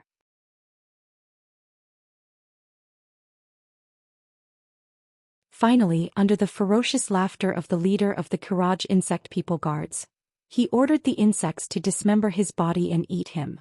What the father saw on his deathbed was the twisted heads of his wife and son. The scene changed again. At the Tree Shade Inn at the junction of the Dustwallow Swamp and the Crossroads. Because of the wood trade between the Alliance and the Horde, this place became the most harmonious place for humans and beastmen. Originally, this place was full of laughter. Even though both sides were armed with weapons, they were more like decorations. The heroic Theramore warriors dared to compete in drinking with the beastmen who were 1 size bigger than them. They dared to arm wrestle with them. Even if they lost, they kept fighting. On everyone's faces there was no longer any hatred in the past. When the swarm of insects arrived, everything changed. A huge number of flying insects drowned everything. The Alliance's artillery couldn't even fire 3 shots before the cannonier's head was cut off by the flying insects. On the simple arrow tower of the Horde, the troll thrower didn't even have time to throw a few javelins before the tower was knocked down by the giant insects the size of mammoths. He fell to the ground and was then swarmed by the insects and eaten. The humans and beastmen who were once enemies stood back to back and launched a desperate counterattack against the swarm of insects. Everything was in vain. Blood stained every corner of the Tree Shade Inn. Every wall was brutally smashed through. Every wooden pillar was bitten off like a tooth-grinding toy. Every warrior or civilian, together with their armor, was swallowed alive. Regardless of race, regardless of identity, regardless of age, regardless of man or woman, old or weak, sick or disabled. Seeing this, the Alliance heroes present were already beyond furious. However, the twin emperors added fuel to the fire. The Kiraji insects are the supreme rulers who rule this planet on behalf of our Lord. Just as you humans eat pigs, cows, chickens, and ducks, you lowly races are just food for us insect people. So don't be delusional. The noble insect people will never become your slaves. Until this moment, everyone finally understood. The twin emperors boasted of their nobility, but they were willing to concede defeat and give up their most precious divinity. But deep down they didn't think that their race had failed, and they still boasted of being noble and unparalleled. How laughable and pathetic was this? They were obviously Thun's slaves, but they were pretentious. They were clearly about to be exterminated, but they considered themselves to be masters. Suddenly, 2 golden lights fell from the top of the space. This was the holy light that the Alliance heroes were familiar with and comfortable with. For the twin emperors, this was acid, this was torture. Oh. It hurts. Unable to control themselves, the twin emperors screamed at the same time. The people led by Duque were dumbfounded, looking at the perpetrator. If it was Gavin Rad who couldn't help but make a move, Duque felt that it was normal. The problem was that the person who made a move was the former Archbishop of Holy Light, Alonso's Fail. Aren't you known to be kind? What about your 3 main virtues? The twin emperors laughed in pain. Ridiculous. Don't humans kill? Don't humans have instincts? Alonso said seriously with a straight face. The reason why intelligent creatures are intelligent creatures is that intelligent creatures have rationality. They know how to control their instincts and not to indulge their instincts infinitely to trample on other intelligent creatures and strangle the living space of other creatures. Alonso's increased the punishment of the holy light while continuing. Races that don't know how to live in peace with other intelligent races in the world and abuse natural resources wantonly will bring about their own destruction. As long as they are willing to repent, I can accept even their current tribe. Because they have learned how to get along with other races. But it is clear that the current Karaji insect people are not qualified to exist in the world of Azeroth. Duque was speechless. Archbishop, you are so domineering. Don't you think so? Could this be the legendary, monks don't lie, and if I say I will destroy your whole family, I will destroy your whole family? Or could it be that this is monks don't kill, and monks only kill familiar?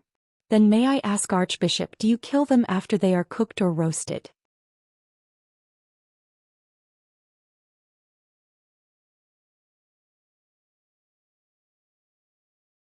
Chapter 1328. As Alonso said this, Duque smiled. As expected, this former Archbishop of the Holy Light was not a pedantic person who would not let go of benevolence and equality.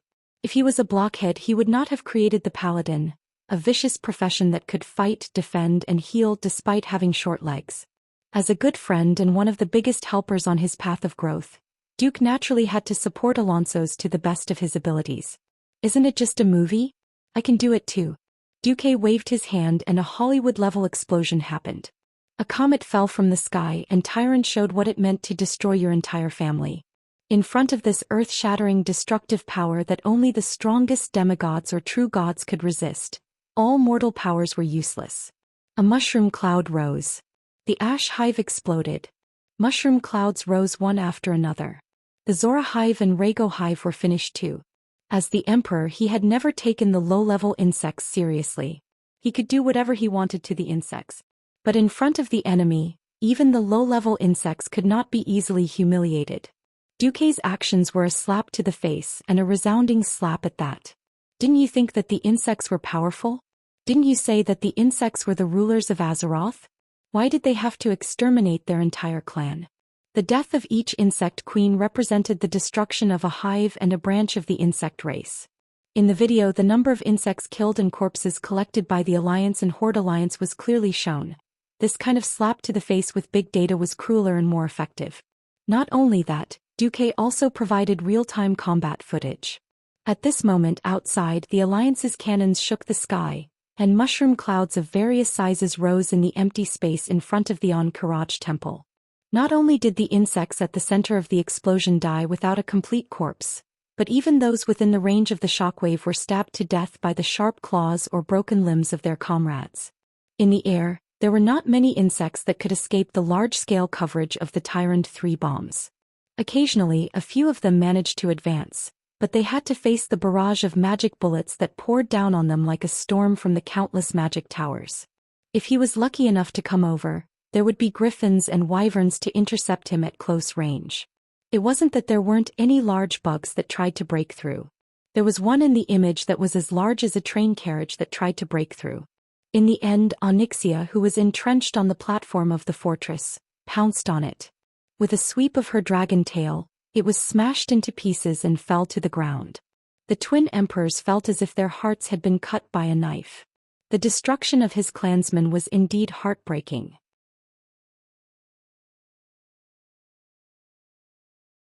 What Duque showed next were the scenes of Archimonde, Ragnaros, Nefarian, Onyxia, and other powerful figures being defeated or killed.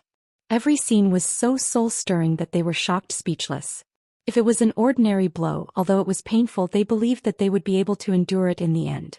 Even if they had to endure the punishment and torture of the Holy Light, they were confident that their souls would not fall. Unfortunately, what they saw now was the greatest pain for them, because they saw the possibility of their master, Thun, being defeated. Thun was not invincible. 25,000 years ago he had been defeated once, and he had been defeated very, very badly. Not only was he seriously injured, but he was also completely sealed, locked in the deepest part of the earth like a dog. Our master might be defeated. Once this thought arose, it could not be extinguished. Their only goal now was to persevere and refuse to give in to Duque. Although even the twin emperors themselves did not know what the meaning of their perseverance was, Thun was like a bright light in the dark, the last breath that supported their will. Duque's voice, which did not sound loud, was amplified by his divine power, almost 10 times louder than a loudspeaker. Every note shook the twin emperors' minds. Stupid and pitiful creatures who can't see the big picture. Don't you know that the existence in front of the wheel of history, no matter how great or small you are, will be completely crushed? This is fate. Fate was a very mysterious word. When someone was invincible, he was definitely a proud dragon, even daring to pierce through the sky. When he was defeated and depressed, this word was the most terrible and unsolvable curse, firmly binding his soul with no hope of breaking free. Zhou Xian used the so-called fate to trick the Black Dragon Princess into becoming his mount after defeating her. When he had nothing to do, he would ride her for fun, and when he had something to do, he would ride her for battle. Felt so good. Now Zhou Xian had used this trick on the twin emperors.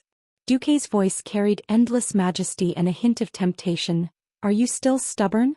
Do you still expect your master Si Thun to turn the tables? This is ridiculous. The fate of Si Thun's destruction has been decided. In a month at most you can see Si Thun's corpse. This time not only did the twin emperors lose their voices, but even the alliance's powerhouses looked shocked. These words were too exaggerated. Impossible. You can't defeat our master. Not to mention the twin emperors, even the alliance's powerhouses were anxious for Zhou Xian. These words were too full of themselves. Even though Si Thun had been seriously injured, he was still a true god. Originally, the alliance's attack on Courage was something they had no choice but to do. It wasn't easy for Zhou Xian to become a demigod, which gave everyone more confidence. In everyone's hearts, it would be good if they could grind Si Thun to death or seal it again. Zhou Xian actually boasted that he could kill an ancient god in a month. Even if everyone knew that Zhou Xian wanted to subdue 2 true demigods, that was too exaggerated. Zhou Xian didn't care at all and smiled with confidence. Twin emperors, why don't we make a bet? Zhou Xian's ambition was obvious, but the twin emperors couldn't be afraid. This was their last pride. Vecnala's face was cold. You're looking down on a true god too much. Vecnala's put on the same expression. This kind of bet that we will definitely win is meaningless. Zhou Xian still had his signature smile. I'm only asking you, do you dare or not? As you said and did, the winner gets everything. Within a month, as long as the Alliance, Horde and Dragon's hero group cannot defeat Si Thun, or do not dare to fight Si Thun, I will naturally let you return to your master safely. At that time, if it wants to reconstruct your body or something else, I will not stop it. This bet could not be said to be small. As a price, the twin emperors naturally knew what they had to pay. The two brothers said in unison, as long as you or the Alliance can defeat our master Si Thun within a month, we will be loyal to you, and the entire Courage insect people will become the Alliance's slaves. Whether you want to enslave or slaughter them all, we won't complain.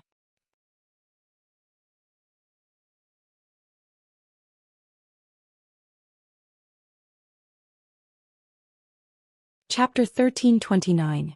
This oath sounded ridiculous. It was simply at the level of the Arabian Nights. After calming down and thinking about it carefully, one would find that it was not only Zhou Xian's side who had this idea. Similarly, the twin emperors were not idiots. If what Zhou Xian showed the twin emperors was only the scene of the destruction of the 3 insect nests of Silithus, it was just a demonstration, then the scene of the insects coming out of the temple of Courage to make a death charge told the twin emperors another key. After they were killed, Si Thun was tired of these worthless servants of the Courage insect people. Outsiders could not see it, but as the insect people emperors, they could definitely see that in the charging swarm of insects, there were a large number of insects that were not qualified to be soldiers. No race would let their young go to the battlefield unless it was a matter of survival. Thun was burning the bridge after crossing it. This was the core reason that made the twin emperors angry and loosened their minds. With the help of the system, Zhou Xian saw the age structure of the insects, which was why he seemed to gamble. He seemed reckless and even boastful. If you thought about it carefully, you would know that there was no such thing as failure in Zhou Xian's dictionary. If the Alliance's hero group failed, then whether the souls of the twin emperors would be returned would naturally be decided by the victorious Si Thun. It was impossible for Zhou Xian to use Si Thun's servants to coerce Si Thun to let him go. If the Alliance won, then the twin emperors would undoubtedly find a new way to survive for the Courage insect people who were at the end of their rope. Of course, if the Alliance did not win, then naturally there was no need to mention anything. They did not overly force the twin emperors to make a decision now, and everyone dispersed after the twin emperors made their promise. Kalia asked, if we win against Si Thun, will we really accept those terrible insects? Duque smiled. Are the orcs scary? Kalia was suddenly enlightened. Yes, the orcs were also scary and cruel. These green-skinned humanoid monsters once ravaged the entire Eastern Kingdom, causing millions of deaths and injuries, plunging tens of millions of people into the flames of war, and bringing unforgettable terror and pain to all the major races of Azeroth. But now, these terrifying and cruel green-skinned creatures had become the allies of the entire alliance. Was it funny? Was it worth hate and anger? Maybe, maybe not. In the face of the survival of an entire race or even the entire planet, racial hatred was nothing. Thanks to the tireless propaganda and guidance of the various countries over the years, the people's hatred towards the orcs had been slightly reduced. At least until the new enemy was eliminated, the fuse would not be lit. This situation also applied to the Kiraj insect people.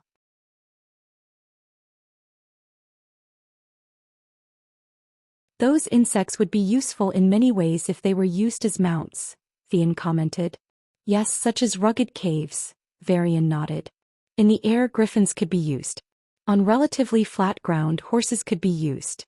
In cold forest areas, the elves' nightmares could be used. However, in rugged and complicated hot terrain, there was nothing more suitable than insects. Tyrant cleared her throat and emphasized, "You'll need it. Don't forget that 10,000 years have passed. The Burning Legion, which once had hundreds of millions of demon warriors, has once again set their sights on Azeroth. 10,000 years ago, Duque's infernal affairs had inflicted heavy losses on the Burning Legion. 10,000 years was too long. No one knew what kind of terrifying combat power the Burning Legion had gathered in this period of time. In a sense, not just the insects, all intelligent creatures in Azeroth should unite to deal with the Burning Legion." The conversation between the few big shots of the Alliance made the others think. At this time, Edwin Van Cleef came over and bowed to Duque.